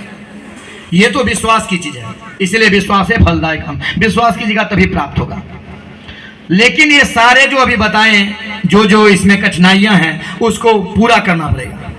तो अब क्या हुआ, माताजी वहां पर में सारे सृष्टि की रचना विभिन्न रूप में जो है वो कर रही हैं। वही काली बन जाती हैं, काली जी का अवतार। अब काली कैसे, देखिए अभी आप लोग काली जी के बारे में जानती हैं। आप ये भी जानते हैं जो जीव निकाले हुए हैं, मैया का जीव जो है बाहर है आदि। हमारे समाज में एक उच्च कोटि के विद्वान थे और बड़े मर्मज्ञ थे, वेदों के ज्ञाता थे, वेदांत के ज्ञाता थे। उनका नाम था गुरु गोरखनाथ जी। अभी आप जाइएगा उज्जैन में तो उनका पीठ है। गोरखनाथ जी जो थे वो भगवान शिव के ही स्वरूप में थे। माता जी मानती नहीं थी इस चीज का। अंतोगत्वा ये परिणाम हुआ, जो माता जी को गोरखनाथ के रूप में जो शिव जी थे शरीर में धारण कर लिया। माता जी को एहसास हुआ इस चीज का, तो समझ गई शक्ति का जो है वहां पर। इसलिए अभी जो आप देखते हैं वहां का जो परंपरा है सब, या आप चले जाते हैं पुरी में, वहां पर में जो है कोणार्क का जो सूर्य मंदिर है, सूर्य मंदिर तक आप गए होंगे, बस उसी के साइड में आप देखिएगा सूर्य का जन्म स्थान है। वहां पर में 1 2 3 4 5 नहीं, सैकड़ों वहां पर में आचार्य हुए और सबकी समाधि बनी हुई है। जितने आचार्य हुए हैं लगभग सबकी समाधि वहां बनी हुई है। देखिएगा तंबू तंबू तंबू करके सब बना हुआ वहां पर आदि आदि। तो सारे सृष्टि की रचना करने वाले माता हैं।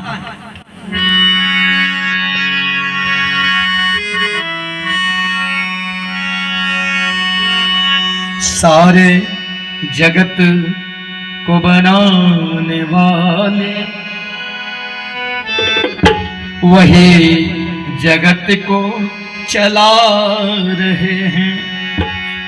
जो पेड़ हमने बोया पहले उसी का फल अब चखा रहे हैं। जहां की सृष्टि रचाने वाले वही तो सृष्टि चला रहे हैं। जहां की सृष्टि रचाने वाले वही ये सृष्टि चला रहे हैं।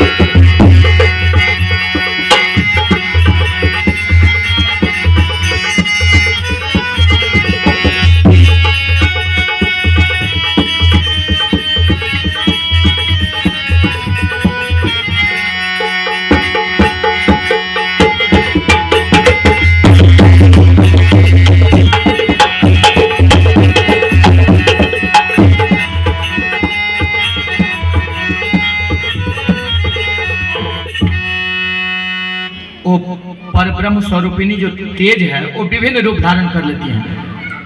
आप जैसे देखिए सारे देवता, दुर्गा सप्तशती का जो पाठ है उसमें देखिएगा जो पंचम अध्याय में बिल्कुल सारे इंद्रादिक देवता जो हैं वो भगवती की आराधना कर रहे हैं।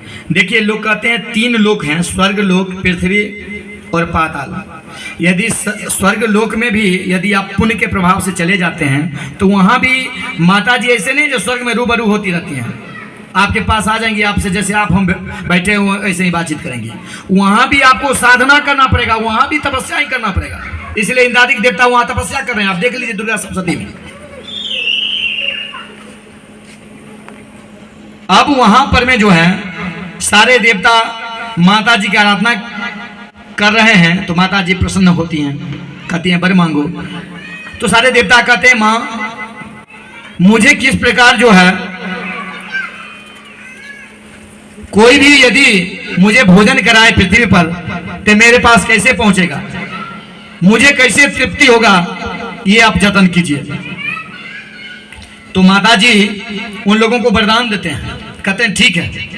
और माता जी अपने तेज से एक स्त्री रूप में प्रकट हो जाती हैं और अग्निदेव से जाके जो है अग्निदेव के शरीर में समा जाते हैं।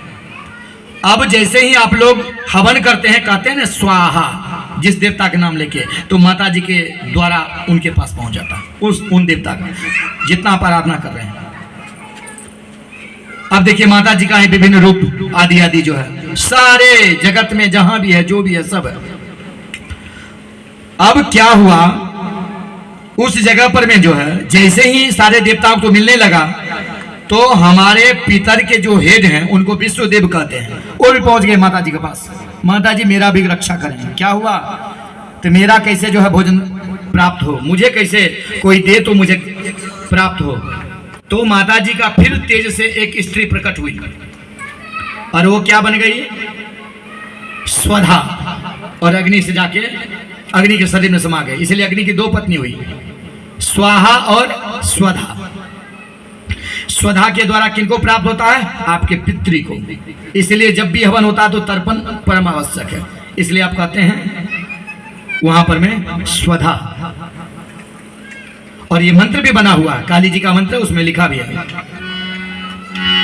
जयंती मंगला काली भद्रकाली कपालिनी दुर्गा क्षमा शिवा दात्री स्वाहा स्वधा नमस्तुते। सारे इंद्रादिक देवता माता जी से प्रार्थना कर रहे हैं क्या? जय शिव प्रिय शंकर प्रिय जय मंगले मंगल करो जय चंडिके जय अंबिके जगदंबिके मंगल करो जय शिव प्रिय शंकर प्रिय जय मंगले मंगल करो।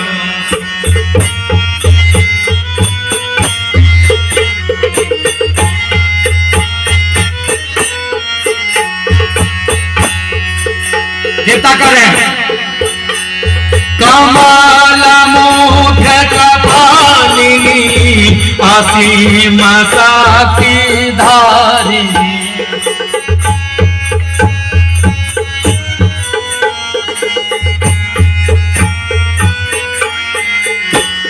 कमल मुख कपालिनी असीम अट्ठहासिनी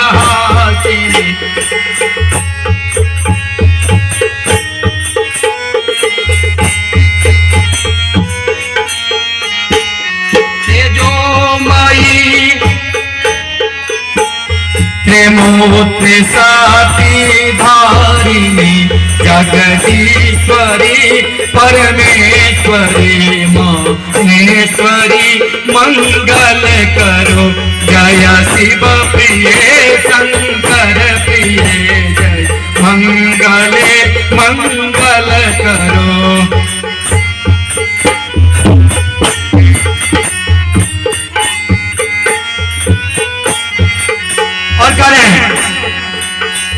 प्रकृति तुम ही सुकीर्ति तुम ही प्रकृति तुम ही सुकीर्ति तुम ही स्वाहा तुम ही स्वधा जगकारिणी दुख हारिणी जय भगवती मंगल करो जय शिव प्रिय शंकर प्रिय मंगले मंगल करो जगदीश्वरी परमेश्वरी महेश्वरी मंगल करो जय शिव प्रिय शंकर प्रिय जय मंगले मंगल करो। अब देखिए, आप इस गीत का बोल समझ गए होंगे, भजन का बोल, जो माता जी का क्या क्या चीज में निवास है, कहाँ कहाँ है, कौन कौन से रूप हैं, भजन में भी आप देख लिए। यानी सारे इंद्रादिक देवता आदि शक्ति से प्रार्थना कर रहे हैं कि हे माहेश्वरी, माहेश्वरी मतलब यानी शिव की अर्धांगिनी यानी पार्वती या सती। परमेश्वरी कौन? तो ब्रह्मा जी की पत्नी, जो ब्रह्मा जी के जो बाएं अंग में निवास करती हैं। कौन कौन से रूप हैं? अब आप देखिए, यहाँ एक प्रश्न आ गया, ब्रह्मा जी की पत्नियां। आप बताइए ब्रह्मा जी की पत्नी कितने हैं, क्या नाम है उनका? आप लोग शाब्दिक अर्थ में बता दीजिएगा। ब्रह्मा जी की पत्नी का नाम सरस्वती है, यही नहीं कहेंगे? आप लोग हाथ उठा के बताइए, यही कहेंगे कि दूसरा भी है? अब देखिए ब्रह्मा जी की, आप देखिए ब्रह्मा जी का उत्पत्ति क्या है, कहां से है? ये सारे हम भगवती देवी भागवत जो है उसी के अंश से ले रहे हैं। चूंकि आप देखिएगा कहीं भागवत की कथा हो रहा है तो भगवान कृष्ण का, रामायण पाठ हो रहा है भगवान राम का, और यहां पर देवी भागवत मैया जी के बारे में बिल्कुल। अब वहां पर क्या हुआ, जो कि देखिए जब ब्रह्मा जी का उत्पत्ति हुआ तो देखते हैं कमल के फूल पर बैठे हुए हैं। अब उनको जब ज्ञान प्राप्त हुआ तो देखते हैं मेरा उत्पत्ति का स्थान कहां से है, तो कमल के फूल को पकड़ के उसका पगडंडी पीछे पीछे पीछे पीछे जाते हैं तो देखते हैं आप चले गए भगवान विष्णु के नाभि के पास, और विष्णु से जा कहते हैं आप कौन हैं? तो विष्णु कहते हैं मैं ब्रह्म हूं। विष्णु पूछते हैं आप कौन है? तो भी कहते हैं ब्रह्म हैं। तो क्या चाहते हैं? तो वह कह रहे हैं जो मेरा उत्पत्ति कैसे हुआ, फिर बताते हैं सृष्टि हेतु। बोले सृष्टि की रचना कैसे करें? बोले सृष्टि की रचना करना तो एक ही उपाय है। बोले क्या? बोले आदि शक्ति जगदम्बा का ध्यान करो। अब जगदम्बा का ध्यान हो कैसे, कहाँ हो? पूरे तो जल ही जल है, समुद्र जगत में, इस पृथ्वी पर पूरे जल ही जल था। ये जगत में जो है संसार में जल के नीचे में इस पृथ्वी को हिरण्याक्ष छुपा के रख दिया था। तलहट्टी में हिरण्यकश्यप और हिरण्याक्ष दोनों भाई था। तो भगवान विष्णु जो हैं बराह रूप अवतार लेके और वहां पर हिरण्याक्ष का वध करते हैं और इस पृथ्वी को जो है जल के ऊपर मिलाते हैं। इसलिए विष्णु के अधिकार, इस पृथ्वी का अधिकारी कौन है? कौन है इस पृथ्वी का अधिकारी? भगवान विष्णु नारायण। इसलिए हम लोग यदि संकल्प करते हैं तो कहते हैं विष्णु हो विष्णु हो विष्णु हो। इसका मतलब नहीं, कहते तो थे लेकिन क्या मतलब है? राजा बलि जब यज्ञ कर रहे थे तो वहां भी भगवान विष्णु बावन के रूप में वहां से 3 देख पृथ्वी मांगे थे, उस समय भी पृथ्वी का दान ले लिए, तो पूरा पृथ्वी उन्हीं का है।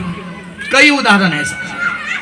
इसलिए इस पृथ्वी को भगवान विष्णु की पत्नी भी कहा गया है।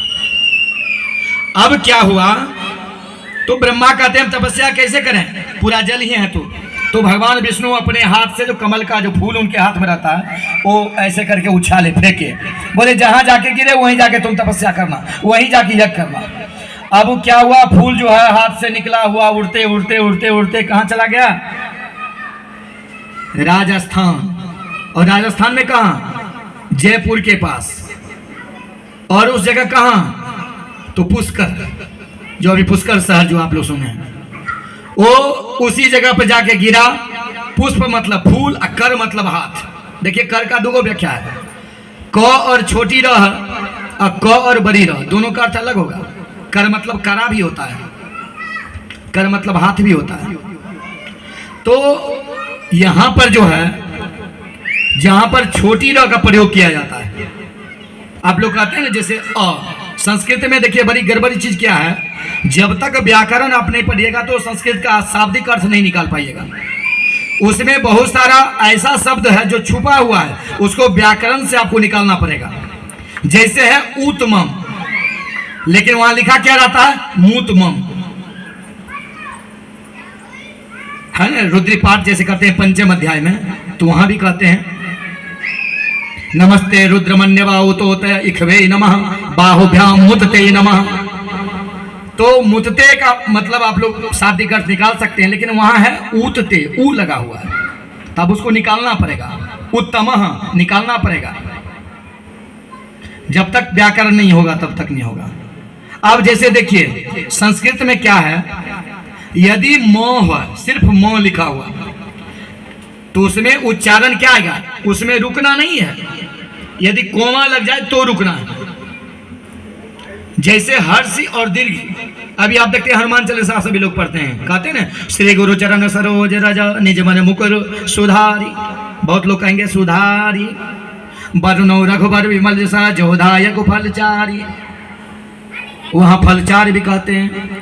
तो चूंकि हर्ष जो होता है, हर्षी जो होता है, छोटी जो मात्रा होगा वहां पर में जो है, देखिए व्याकरण की चीज आप लोग इसे पढ़े हैं बहुत सारे लोग, ये व्याकरण की चीज में है। यदि छोटी ई होगा तो वहां पर कम रुकना पड़ेगा, बड़ी ई होगा तभी आप रुकेंगे। जैसे म होता है, जैसे अ आप लोग कहते हैं तो अ है तो उसमें एक अ नहीं है, दो अ है, अ जोड़ अ बराबर अ। आप एक अ जो है अगला अक्षर में चला जाएगा और एक अ जो है उसके पीछे वाला शब्द में चला जाएगा। क्या पुष्कर। अब पुष्कर में क्या हुआ, जैसे ब्रह्मा जी वो फूल के पीछे पीछे गए तो देखिए बराबर यहाँ वहां पर बिल्कुल पृथ्वी ऊपर। अब वहां ठीक है, ये साधना के लिए बहुत उत्तम जगह है। साधना किए, माता प्रसन्न हुई, बोले क्या चाहते हो, बोले सृष्टि की रचना करने की शक्ति।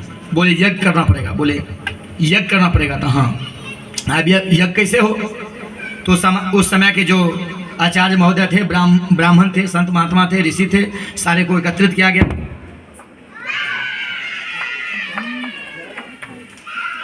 तो उसी से जुड़ा हुआ ही भजन को रखते हैं। एक स्त्री जो है, पत्नी अपने पति से बार बार निवेदन कर रही है कि देखिए नवरात्र आ गया है, शारदीय नवरात्र है, इस नवरात्र में हम भी जो है माता जी की आराधना करना चाहते हैं, घर में कलशा बैठाना चाह रहे हैं। तो अपने घर में माता जी का पूजा करना चाह रहे हैं तो आप ऐसा कीजिएगा, बाजार जाइएगा तो वहाँ से कलश ले आइएगा, गाय का गोबर ले आइएगा, फल वगैरह ले आइएगा, चुंदरी माता जी को ओढ़ाने के लिए, और चुंदरी उनको चढ़ाने के साथ साथ मेरे लिए एक साड़ी भी पियर यानी पीला कलर का वो भी जो है आप लेते आइएगा। बड़ी श्रद्धा है, बहुत दिन से विचार कर रहे हैं मन में कि हम भी जो है माता जी की पूजा करें। तो ये पत्नी अपने पति से बार बार आग्रह कर रही है। आप देखिए किस प्रकार आग्रह जो कर रही है, अभी बताया कि किस प्रकार ये सारे जी लाने के लिए कर रही हैं। तो भजन के माध्यम से देखिए क्या कर रही है। मन भावे मैया के चुनरिया गोटेदार,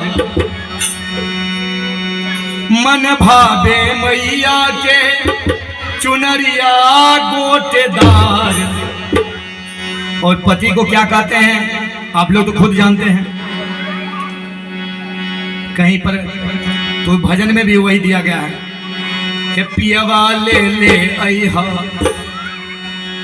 पियवा ले ले अइहा, जाता रांची के बाजार, पियवा ले ले अइहा, जाता रांची के बाजार, पियवा ले ले अइहा। मन भावे मैया के चुनरिया गोटेदार, मन भावे मैया के चुनरिया गोटेदार, पियवा ले ले अइहा, पिया ले ले अइहा, जाता रांची के बाजार, पियवा ले ले अइहा, जाता नमकुम के बाजार, पियवा ले ले अइहा।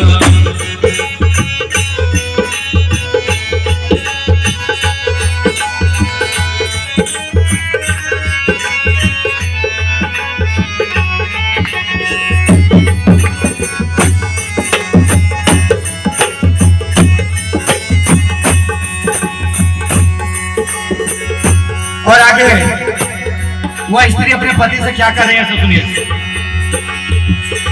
गैया के गोबरा सैया लइहा गरमा जलवा, गैया के गोबरा सैया लइहा गंगा जलवा,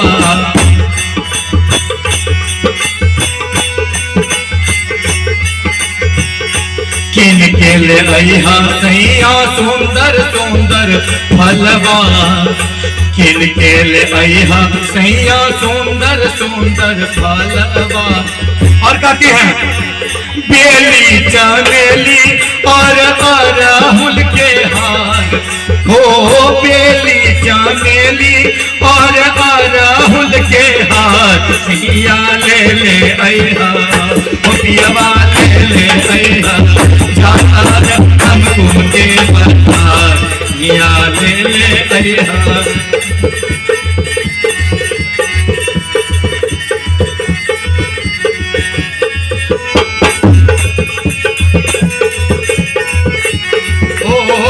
मन भावे मैया के चुनरिया गोटेदार, पियवा ले ले अइहा, जाता रांची के बाजार।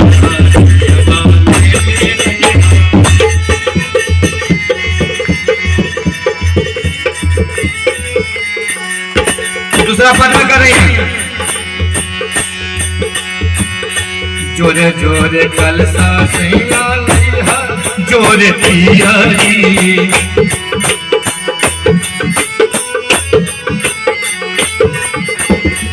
देखिए ये भोजपुरी भजन है, ये हमेशा दुगुन में रहता है। दुगुन मतलब रुकना नहीं, हमेशा चलते रहता है, इसलिए इसको दुगुन में कहते हैं। लेकिन कोशिश कर रहे हैं अस्थाई माने का।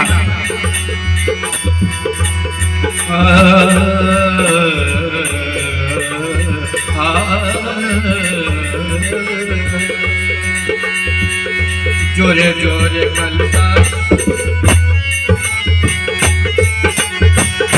जोरे जोरे कलसा सैया लैहा जोरे पियरी। जोरे जोरे कलसा पियवा लैला जोरे पियरी। किनके ले लैहा सैया सुंदर सुंदर चुनरी। किनके ले लैहा सैया जोरे जोरे चुनरी।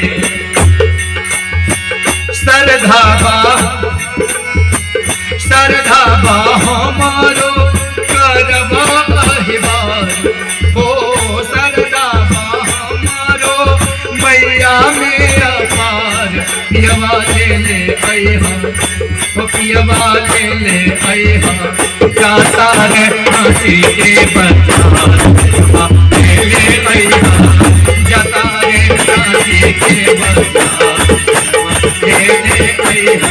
मन भागे मैया के चुनरिया कोटदार हो।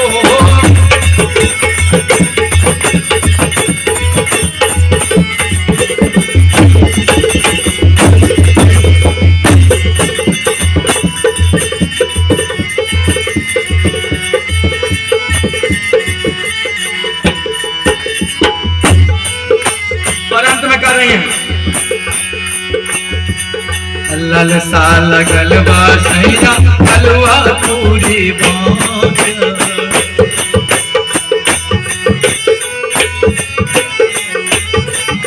अब कैसे बांटेगी?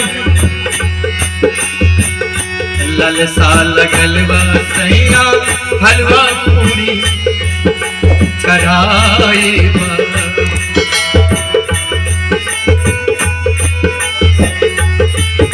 कहते हैं इच्छा है इस बार हलवा पूरी घर में शुद्ध रूप से बनाकर, पवित्र से बनाकर मैया जी को भोग लगाएं और फिर बांटेंगे। और कहती हैं उसके साथ साथ एक और इच्छा है। क्या इच्छा है? तो कहते हैं करब तुम्हारी पूजा मन में विचार हो। करब तुम्हारी पूजा मन में विचार। पिया ले अइहा, ओ पियवा ले अइहा जाता रे रांची के बाजार। ले अइहा जाता रे रांची के बाजार। ले अइहा मन भागे मैया के चुनरिया कोटदार हो। मन भागे मैया के चुनरिया कोटदार। पियवा ले अइहा जाता है रांची के बाजार। पियवा ले अइहा जाता रे रांची के बाजार। पियवा ले अइहा। अब देखिए कहाँ हम लोग थे, किस जगह पे थे? ब्रह्मा जी के बारे में। अब जैसे ही वहां पर मैं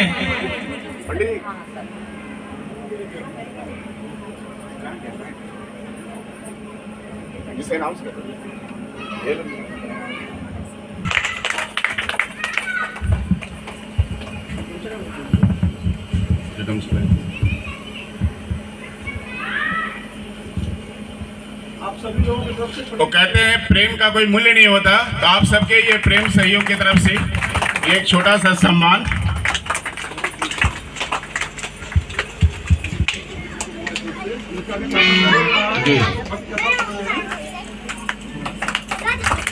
तालियों की गड़गड़ाहट आपकी इसी तरह बनी रहे मंच पर, ताकि इनका जोश बना रहे। धन्यवाद सर। नहीं, भजन भोजपुरी चला कि एक अलग ही माहौल हो गया। इसका मतलब है मांग इसी का है।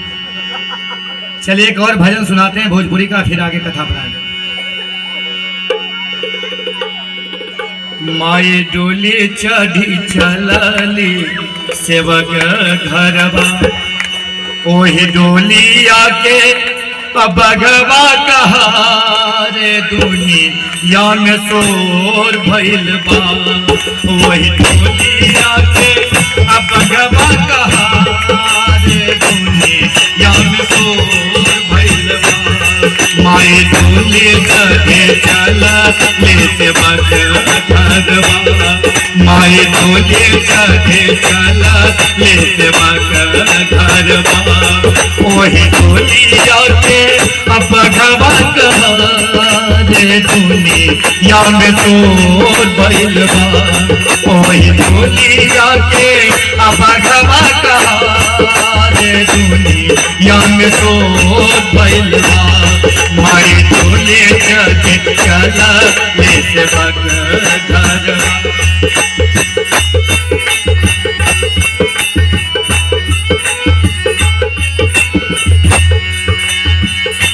ओही डोलिया के लड़का ओहरवा, ओकरे चमक से भइला उजियारवा।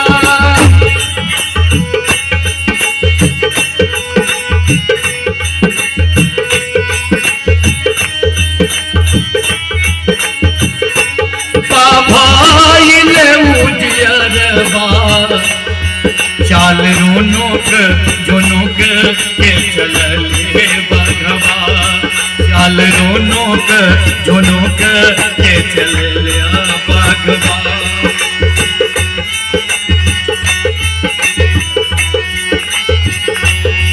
संग संग बाटे, और देखिए क्या कर रहे हैं,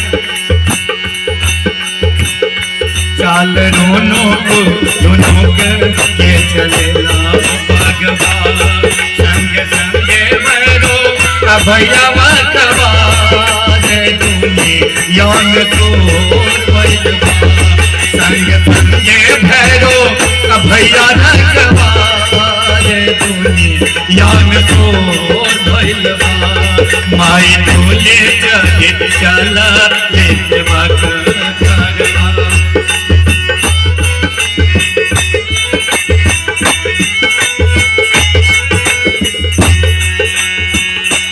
अब ऐसे सज धज करके माँ कहीं जा रही है तो सारे देवता को अचरज होने लगता है। क्या बात है, कुछ विशेष बात है, और किसी विशेष घर पर वो जा रही है। अचरज में पागल बातें देखे सब देवता, कोने भक्त माई के पठबर से होने बता।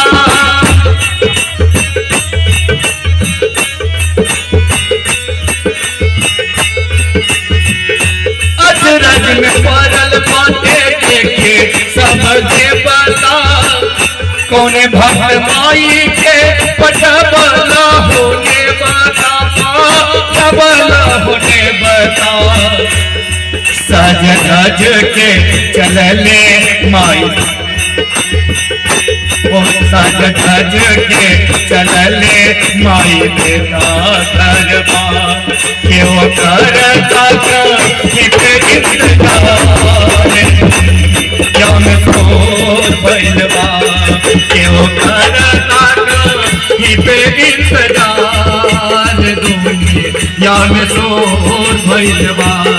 माई डोली चढ़े चला ले सेवक घरवा, माई डोली चढ़े चला ले सेवक घरवा, माई डोली चढ़े चला ले सेवक घरवा। देखिए अब क्या है, भोजपुरी जितना भी टोन में जो भजन है अधिकांश आप देखिएगा जो हमेशा वो दुगुन और तिगुन में होता है, यानी स्थिरता कम होता है, बहुत ज़्यादा तेज होता है। हर एक लगभग गाना, दो चार छोड़ दीजिए, पुराना छोड़ दीजिए, नया। जैसे परसों हम पुराना गाना के बारे में बता रहे थे, तो उसमें क्या होता है, उसमें आवाज़ जो है हमेशा ऊंचा होता है।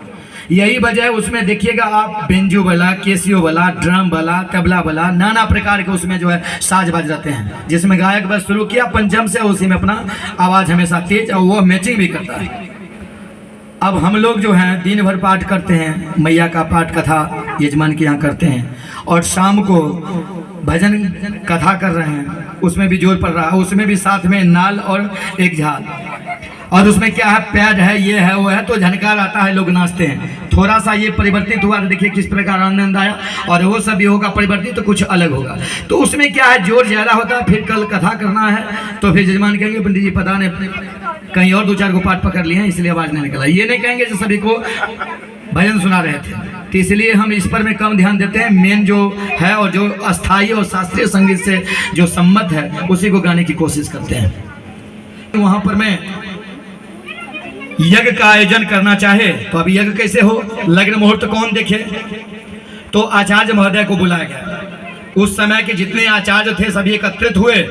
अब ब्रह्मा जी बोले महाराज आप देखिए, ब्रह्मा सृष्टि रचता और वो जो है आचार्य से मुहूर्त दिखा रहे हैं। मुहूर्त का मतलब क्या होता है, देखिए ये मुहूर्त बड़ा इंपॉर्टेंट चीज है, ध्यान रखिएगा। इसका इंपोर्टेंसी पर ध्यान देना होगा, इसके बिना सब बेकार है। क्योंकि यदि मुहूर्त में अनजाने में भी कोई कार्य हो गया, चाहे जो भी कार्य हो, तो आपको स्वर्ग दरवाजा तक पहुंचा सकता है, श्रेष्ठ पद दे सकता है, श्रेष्ठ नाम दे सकता है। यदि कितने भी गरीब घर में जन्म ले तो भी उसका नाम हो सकता है। और यदि लग्न मुहूर्त उत्तम नहीं हो तो उच्च घर में भी जन्म लेकर वो पतित हो जाता है। ये लग्न मुहूर्त की पावर है। अगर महीना में मान लीजिए 100 बच्चा का जन्म हो, 1000, 10,000, 50 लाख, करोड़ों बच्चा का यदि जन्म होता है तो जरूरी नहीं है सब जो है उसी तरह बनेगा। क्यों?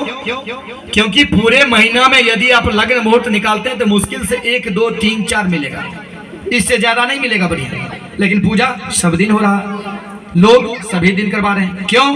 क्योंकि इसका कोई इंपोर्टेंसी है नहीं, क्या लेना देना, हो गया। सोमवार ठीक है, सोमवार की पूजा कर दीजिए। उस समय पंडित जी लोग भी कहते हैं हाँ हाँ एकदम कर दीजिए, सोमवार तो बहुत बढ़िया है। अब देखिए लग्न मुहूर्त क्या होता है। यदि सोमवार को बहुत बढ़िया आप लोग कर रहे हैं, लेकिन सोमवार को यदि द्वादशी हो जाए, सोमवार को यदि द्वितीया हो जाए तो मृत्यु योग हो जाता है। अब बताइए आपका सोमवार उत्तम रहा। यदि आप पूर्णिमा को बढ़िया कहते हैं, शनिवार को पूर्णिमा हो जाए तो मृत्यु योग हो जाएगा। यदि आपको जो है मान लीजिए रविवार को ठीक कर रहे हैं, लेकिन रविवार को यदि एकादशी हो जाए तो गड़बड़ योग होगा, मृत्यु योग हो गया। तो इसी प्रकार जो है योग और मुहूर्त होता है। एक तो तिथि से होता है, दूसरा क्या होता है, उसमें जो है तिथि नक्षत्र के योग मिलते हैं तभी उसको योग होते हैं। 27 योग हैं, उनको आनंदादि योग कहा गया है। अब मान लीजिए सोमवार को कैसे सिद्धि योग हो या रविवार को सिद्धि योग कैसे हो, वही सोमवार का जो द्वादशी था यदि रविवार को हो जाए तो सिद्धि योग हो गया, यदि सोमवार को त्रयोदशी हो गया तो सिद्धि योग हो गया। यदि प्रतिपदा, चतुर्थी, चतुर्दशी ये सारे और नौमी रिक्ता तिथि, लेकिन शनिवार को हो जाए तो राजप्रद योग हो जाएगा, सिद्धि योग हो जाएगा। जैसे आज योग चल रहा है, शनिवार गड़बड़ है लेकिन द्वितीया समाप्त हो गया, अभी चल रहा चतुर्थी तो सिद्धि योग है। आज का फल बहुत उत्तम है, वो बड़ा बढ़िया है। लेकिन अभी कैसे हो इसके बारे में जानकारी कहाँ से हो, इसके लिए तो पढ़ना पड़ेगा।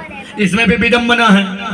कल हम जा रहे थे तो बोले एक आदमी बाबा बड़ा अच्छा कथा कहे, और कहाँ घर हुआ, हम बोले ऐसे ऐसे समस्तीपुर। बोले ओ उधर का तो सबका मीठा होता ही है, तो उधर जो है गाते हैं और जो भी होता है ये मैंने एक जोड़ लिए। अब देखिए स्थान विशेष का जो है तो महत्व तो है ही। हमारे वेदांग क्या कह रहा है स्थान की विशेषता के बारे में, देखिए ध्यान दीजिएगा। इससे पहले आप लोग सुने नहीं होंगे और सुने होंगे तो अमल नहीं किए होंगे, दोनों बातें इसलिए ध्यान रखिएगा। क्या कह रहा है अभी रूबरू करवा देते हैं आपको। स्थाने विषय से ना शोभन्ते नखानी केसानी दंतानी तथैव च। क्या मतलब इसका हुआ? आप लोग सुन लिए, पहले भी जानते होंगे, लेकिन क्या मतलब? कोई आदमी हाथ उठाइए। देखिए, ये कह रहा है यदि स्थान पर में आप नहीं रहिएगा, स्थान पर वस्तु की शोभा होती है, स्थान से यदि अलग हो जाए, च्युत हो जाए, हट जाए, तो उसकी विशेषता समाप्त हो जाती है। कैसे? जैसे नखानी, नखानी का मतलब नाखून। हाथ में नाखून कितना बढ़िया लग रहा है, लेकिन यदि मान लीजिए अभी नवरात्रा में जाइएगा, रोड पर कटा हुआ मिल जाएगा, तो 4 बार स्नान कीजिएगा, पता नहीं कौन सा क्या है, कैसे। दंतानी मैंने दांत, मुंह में दांत है तो कितना बढ़िया लग रहा है, लेकिन यदि मान लीजिए मार्ग में, रास्ते में गिरा हुआ मिल जाए तो क्या स्थिति होगा। केसानी, केस माथे में बहुत बढ़िया लग रहा है, लेकिन यदि भोजन में मिल जाए या मार्ग में मिल जाए तो देखिए क्या स्थिति है।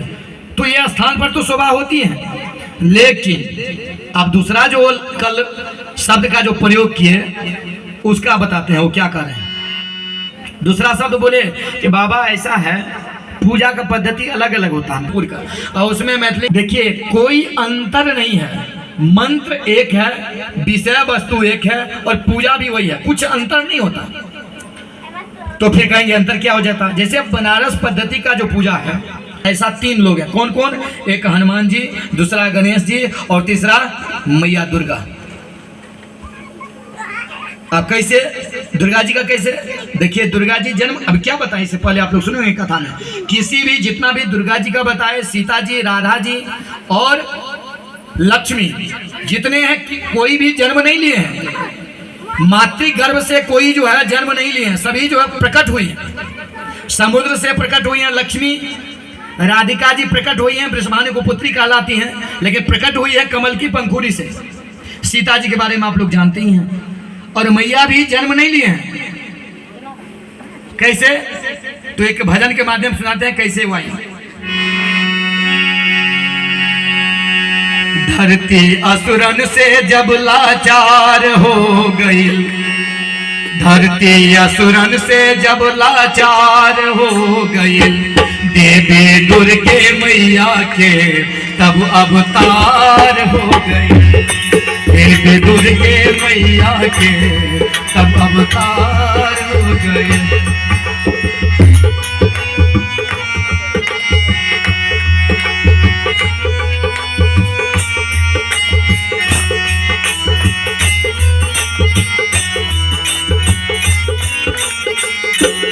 अब देखिए अब कैसे अवतार लिए।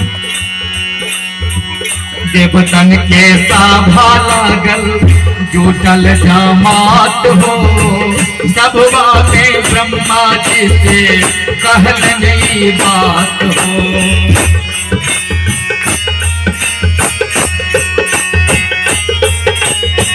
सब बातें ब्रह्मा जी कहलन ओ बात, सबके तेजवाते साकार हो गई, सबके तेजवाते साकार हो गई।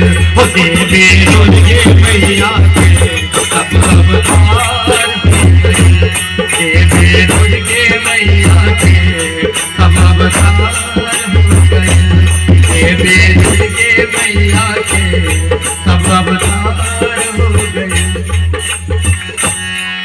कई पद हैं इसमें, लेकिन 2 पद का ही चर्चा हुआ। देखिए पहला इसमें यह था, जब देखिए जे बड़े बड़े राक्षस उस समय हो गया, महिषासुर है आप लोग सुनते ही हैं, चंडमुंडू वगैरह था, बड़े बड़े जो है भयावह, ऐसा जो यदि खड़े हो जाए तो आकाश को छू ले, और बल पृथ्वी को गेंद के समान जो है खेलता था। अब बताइए ऐसा भयावह रूप आप लोग कुंभकर्ण वगैरह के देखे होंगे, कहाँ देखे होंगे? धारावाहिक रामायण वगैरह में सुने होंगे, किन्हीं के मुंह से, मुख से, चर्चा से, और पढ़े होंगे किताबों से। क्या पढ़े हैं? तो तुलसीदास जी भी लिखते हैं क्या, जो लंका में सबसे जो छोटा था वो कितने था? 49 हाथ का। 49 हाथ देख रहे हैं आप लोग, 3.5 हाथ के अंदर में, और 49 हाथ यानी सभी पॉकेट का उनका पैसा होता खुदरा। तो अब ऐसे ऐसे लोग सब थे वहां पर उस समय, राक्षस सब। तो कैसे कल्याण हो सृष्टि का, इस पृथ्वी जगत की रक्षा कैसे हो, तो माता जी विभिन्न रूप आए, ऐसा ऐसा विकराल रूप में, काली रूप में, सरस्वती रूप में, लक्ष्मी रूप में, पार्वती रूप में, और नाना ये जो 10 विद्या जो देख रहे हैं सारे रूप में, जो अभी आप लोग जाते हैं वहाँ रजरप्पा 10 महाविद्या हैं वहाँ, उसमें भुवनेश्वरी, काला, तारा, रुक्मिणी सभी हैं उसमें, बगलामुखी वगैरह सब। और उससे भी नहीं हुआ तो 64 रूप में अवतार हुए, जिनको कहते हैं 64 योगिनी। आप लोग आरती में गाते हैं ना 64 योगिनी, जो अभी बना हुआ, ये देखिए ये जो वेदी बना हुआ 64 योगिनी है, इसमें 64 घर हैं, 64 माता जी हैं यहाँ। और वो जो 10 दुर्गा जो बोले 10 रूप में जो है महाविद्या, तो उसमें 16 तो सबसे पहले जिनको हम लोग कहते हैं खोडस मातृका, खोडस मतलब 16, मातृका मतलब माँ, वो वहाँ जहाँ माता विराजमान है वो बना हुआ है वेदी माता जी का। तो ये सारे रूप में जो है अवतार लिए, और जितने भी राक्षस थे ऐसे ऐसे राक्षस, यदि सिर काट दिए तो भैंसा बन गया, फिर काट दिए तो फिर वहां पर में हाथी बन जाता है, फिर काट दिए तो कभी कुछ कभी कुछ कभी कुछ, नाना रूप। अपने योग माया से मैया जो है कभी उस पर बाण चलाती हैं, कभी जो है भाला का प्रयोग करती हैं, कभी जो है कत्ता जो उनका चंद्रहार है उसका प्रयोग करती हैं, छिन्न भिन्न कर देती हैं। वो त्राहिमाम करते करते करते करते जो है उसका मृत्यु हो जाता है। लेकिन माता जी के हाथ से जिसका मृत्यु भी हो जाए तो भी वो अमर हो जाता है। ये माता की कृपा है, इसलिए आप जो है अभी भी महिषासुर को पूजा कर रहे हैं और इसका भी प्रतिष्ठा होता है उस दिन। ये है माँ, यानी शत्रु पर भी प्रहार करती है तो उनका जो बेड़ा पार कर देती है। तो अब जो है वहां पर में जब ऐसे ऐसे भयावह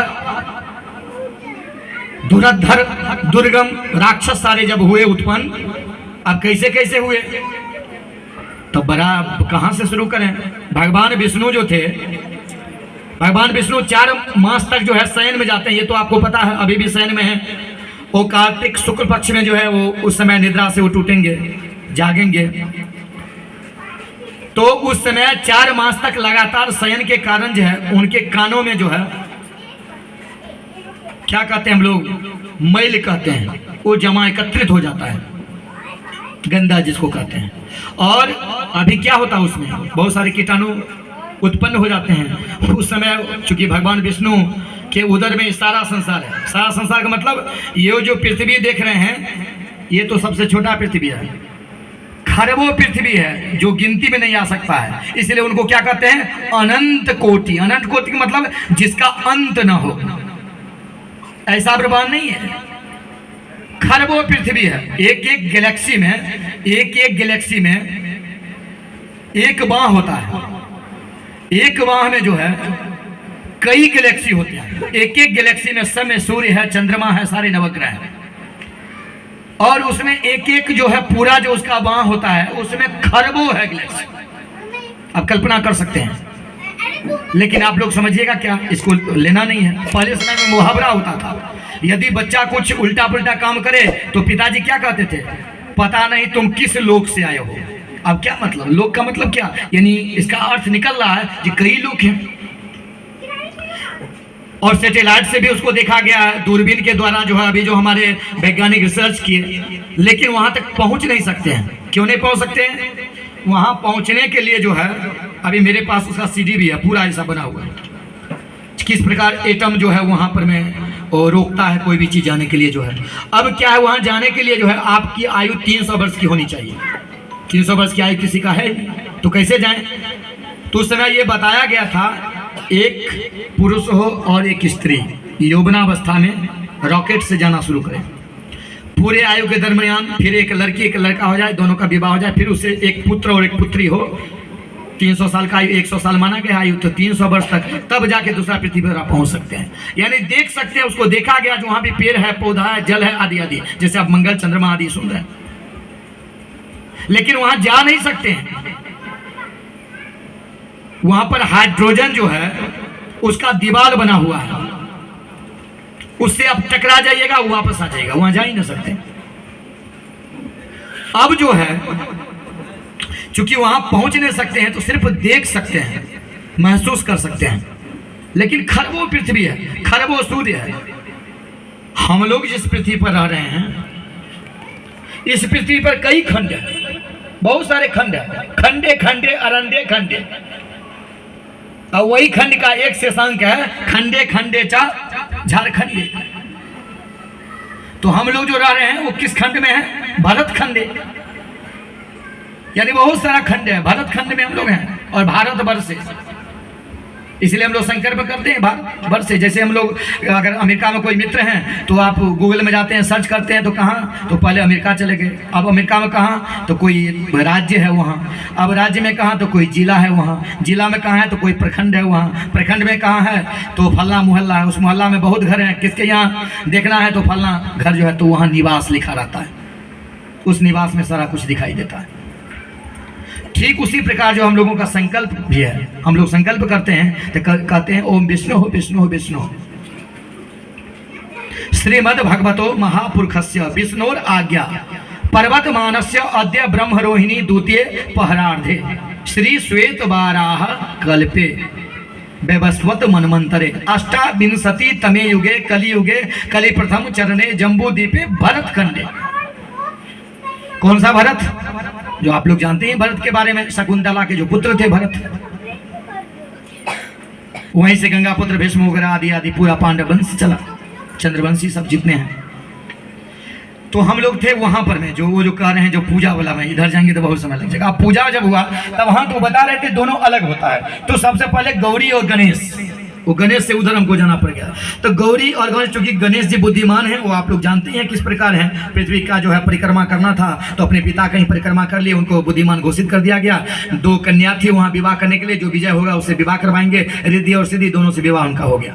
कार्तिक जी जैसे ही परिक्रमा करके आते हैं मयूर से, चूंकि उनका वाहन बहुत तेज था, तो देखते हैं जब हमारे पुत्र भाई का जो छोटा भाई को विजय घोषित कर दिया गया और यहाँ तक जो विवाह कार्य भी हो गया, तो बड़े दुखी हुए, प्रसन्नता भी हुई। प्रसन्नता इस बात का जो मेरा भाई बहुत बुद्धिमान है, और दुख इस बात का जो ज्येष्ठ का रहते हुए छोटा का विवाह हो गया, इसलिए वो कसम खा लिए अब हम विवाह नहीं करेंगे। इसलिए कार्तिक जी को कुमार कहा गया है, कुमाराय नमः, वो अविवाहित हैं।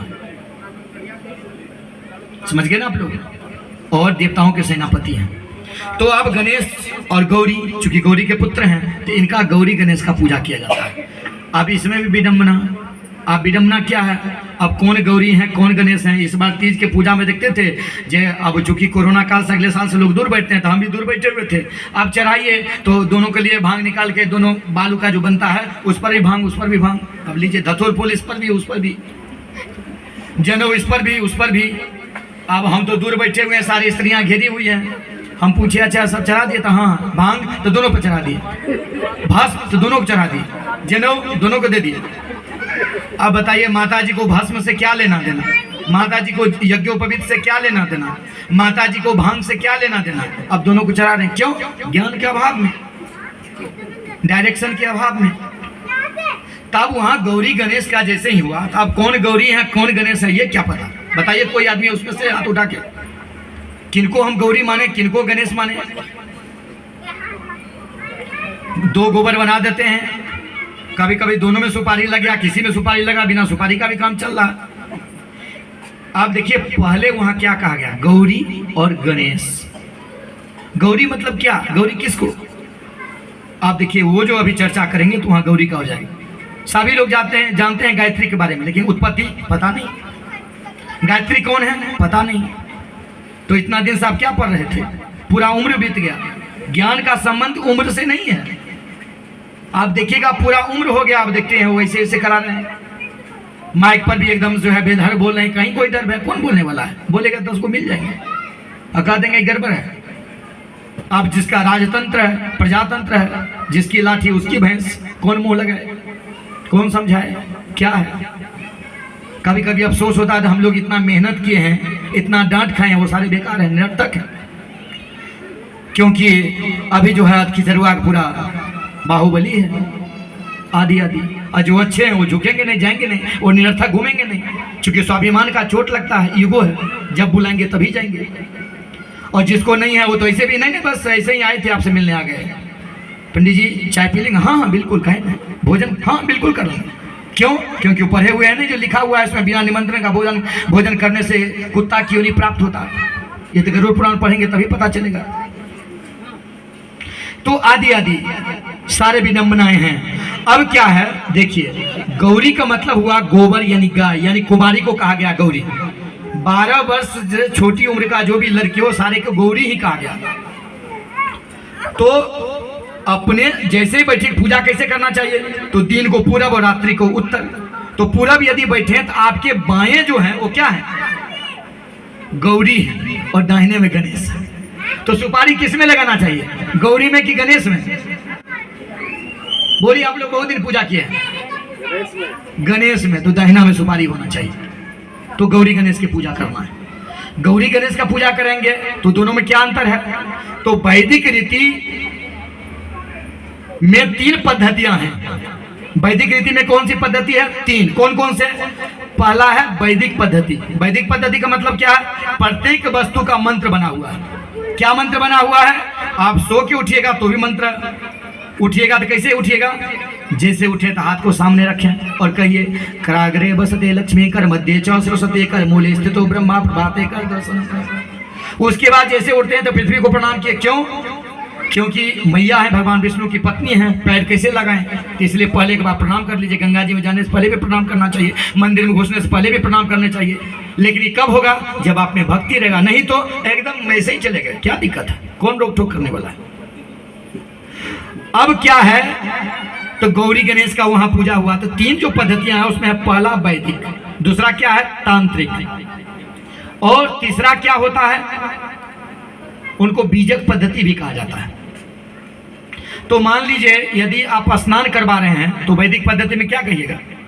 तो वैदिक पद्धति में वहां पर में श्री सूक्त का मंत्र होता है और पुरुष सूक्त का मंत्र, दोनों का सम्मिलित होता है। तो पुरुष सूक्त का जो मंत्र होता है तो उसमें जब जल चढ़ाइएगा तो कहिएगा, ओम हरियम मायेतावानस महिमांतो जायांस पुरुष पादोस्या भूतानि त्रिपादा च दिभिः, अर्थात पाद्योः पाद्यम अर्घम मृगाचमनियम सर्वांगी स्नानयम पुराचमनियम जलम समर्पयामि। आप समर्पयामि कह दिए, ये कौन कह रहा है? वैदिक। तो कुछ उस समय के जो संत महात्मा थे, ऋषि थे, विद्वान जन थे, वो बोले समर्पयामि कहे, यानी एक थाली में आप भोग लगा दिए और 20 आदमी बैठा हुआ, तो किसको आप दे रहे हैं पता नहीं चल रहा।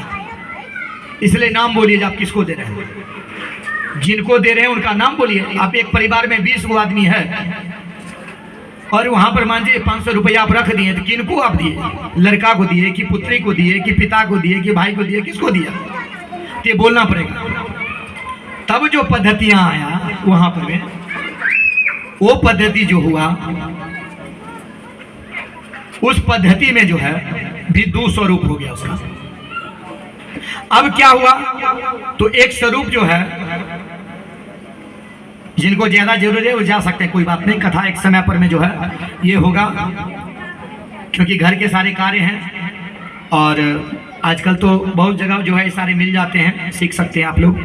तो अब क्या हुआ, जो कि वहां पर में जो पद्धतियां हैं, तो कुछ लोग बोले कि नहीं, हम इसका पूजा का मान्य नहीं करेंगे। क्यों? क्योंकि आप किसको समर्पयामि कर रहे हैं पता नहीं चल रहा है। समर्पयामि मतलब हुआ समर्पण करना, लेकिन किनको? तो मान लीजिए आप गौरी गणेश को दे रहे हैं, आप गौरी गणेश को दे रहे हैं तो कैसे दे रहे हैं? गौरी गणेश का नाम लेना आप लोगों की बस की बात नहीं है। क्यों? क्योंकि वहाँ गौरी है, गणेश है, द्वितीया भी 2 आदमी का संबोधन हो रहा है। तो द्वितीया में किसका भी भक्ति लगता है, संबोधन क्या आएगा? जैसे द्वितीया का मतलब क्या, यानी 2 चीज का प्रयोग एक साथ हो रहा है। तो 2 चीज, जैसे आपका आंख है, 2 है, तो इसमें कैसे बोलिएगा मेरा आंख है? बताइए, आंख के बारे में कैसे जवाब दीजिएगा? तो आपको संस्कृत वहां पढ़ना पड़ेगा, जानकारी रखना पड़ेगा। संस्कृत के साथ साथ व्याकरण को भी ज्ञान होना चाहिए। तो जैसे ही 2 का प्रयोग होगा तो क्या होगा? भ्याम। और 1 को प्रयोग होगा तो क्या होगा? 1 का सिर्फ प्रयोग होगा, 1 का प्रयोग जब होगा, 1 का प्रयोग भ्याम भ्यो, आप लोग पढ़े होंगे। भ्या 1 आदमी का संबोधन, भ्याम 2 आदमी का संबोधन, भयो 2 से अधिक। आप बताइए वहाँ कौन कौन से देवता हैं, कैसे पूजा कीजिएगा? और ये आपको पता ही नहीं तो कैसे पूजा कीजिएगा? गौरी गणेश को आप चढ़ा रहे हैं जल, तो क्या कर रहे हैं? तो इसलिए वैदिक रीति को ज्यादा लोग पकड़ा, वो सहजता है। क्यों? क्योंकि सिर्फ समर्पयामी कहता है, बिलपत्रम समर्पयामी, अक्षतम समर्पयामी। लेकिन वैदिक रीति में दो पद बताए आपको। जो पहला जो है प्रत्येक वस्तु का मंत्र है। आप जैसे मान लीजिए दुब्बी चढ़ा रहे हैं, दुर्वा चढ़ा रहे हैं, तो दुर्वा कैसे चढ़ाइएगा? तो उसमें मंत्र है बना हुआ, ओम कांडात कांडात बरहंदे बरभा परुस्परि एवं दुर्वेन प्रतनो शास्त्रेण सतेन च। नहीं मंत्र आता तो क्या कीजिएगा? दुर्बानी। अब उसमें भी देखिए क्या है विडंबना। इसलिए सभी पूजा, हम जो पहले बोले, पूजा करना सबकी बस की बात नहीं है और कराना भी सबकी बस की बात नहीं है, दोनों बात है। अब दुब्बी चढ़ा रहे हैं तो उसमें कौन सी विभक्ति लगेगा? कितने पीस हैं? आप जो बिलपत्र चढ़ा रहे हैं, दुब्बी चढ़ा रहे हैं, तो क्या उसमें प्रयोग कीजिएगा? अब दुब्बी जैसे उठाए तो उसमें कितना पत्ता है? 3 4 5 7। तो उसमें क्या कहिएगा? एक वस्तु का यदि प्रयोग हो तो क्या कीजिएगा? मान लीजिए एक उदाहरण स्वरूप ये क्या है? एक फूल है, एक फूल है, तो इसको हम क्या कहेंगे? इसमें क्या चीज का प्रयोग करेंगे? मान लीजिए फूल भगवान को चढ़ा रहे हैं तो क्या कहेंगे? एक वचन का प्रयोग होगा, इसको हम इदम कहेंगे, इदम पुष्पम।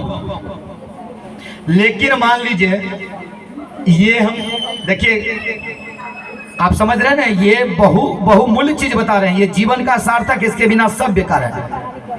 इसलिए बहुमूल्य चीज आज जो है स्मरण माता जी दी और आप लोगों को हम समझा रहे हैं। अब क्या है? ये 4 फूल है, इसमें क्या चीज? आप 4 गो फूलों को चढ़ाना, तो क्या कहेंगे? इसको एतानी का प्रयोग करेंगे, आनी लगेगा। इसीलिए जल देते हैं तो क्या कहते हैं? जलानी। जिसमें भी 2 से अधिक हो, सब में आने का प्रयोग किया जाएगा, सब में। आप मान लीजिए इसका तो होना चाहिए, तो ये थोड़ा क्लिष्ट हो जाता है। इसको पढ़ने के लिए बिल्कुल आपको रखना पड़ेगा। इसीलिए सारे वस्तु का जो है अपना नाम ले लेते हैं, लेकिन बहुत सारे ऐसे वस्तु है जिसका नाम भी पता नहीं। अब नींबू चढ़ाना है, बताइए इसमें से कोई आदमी नींबू को क्या नाम है संस्कृत में?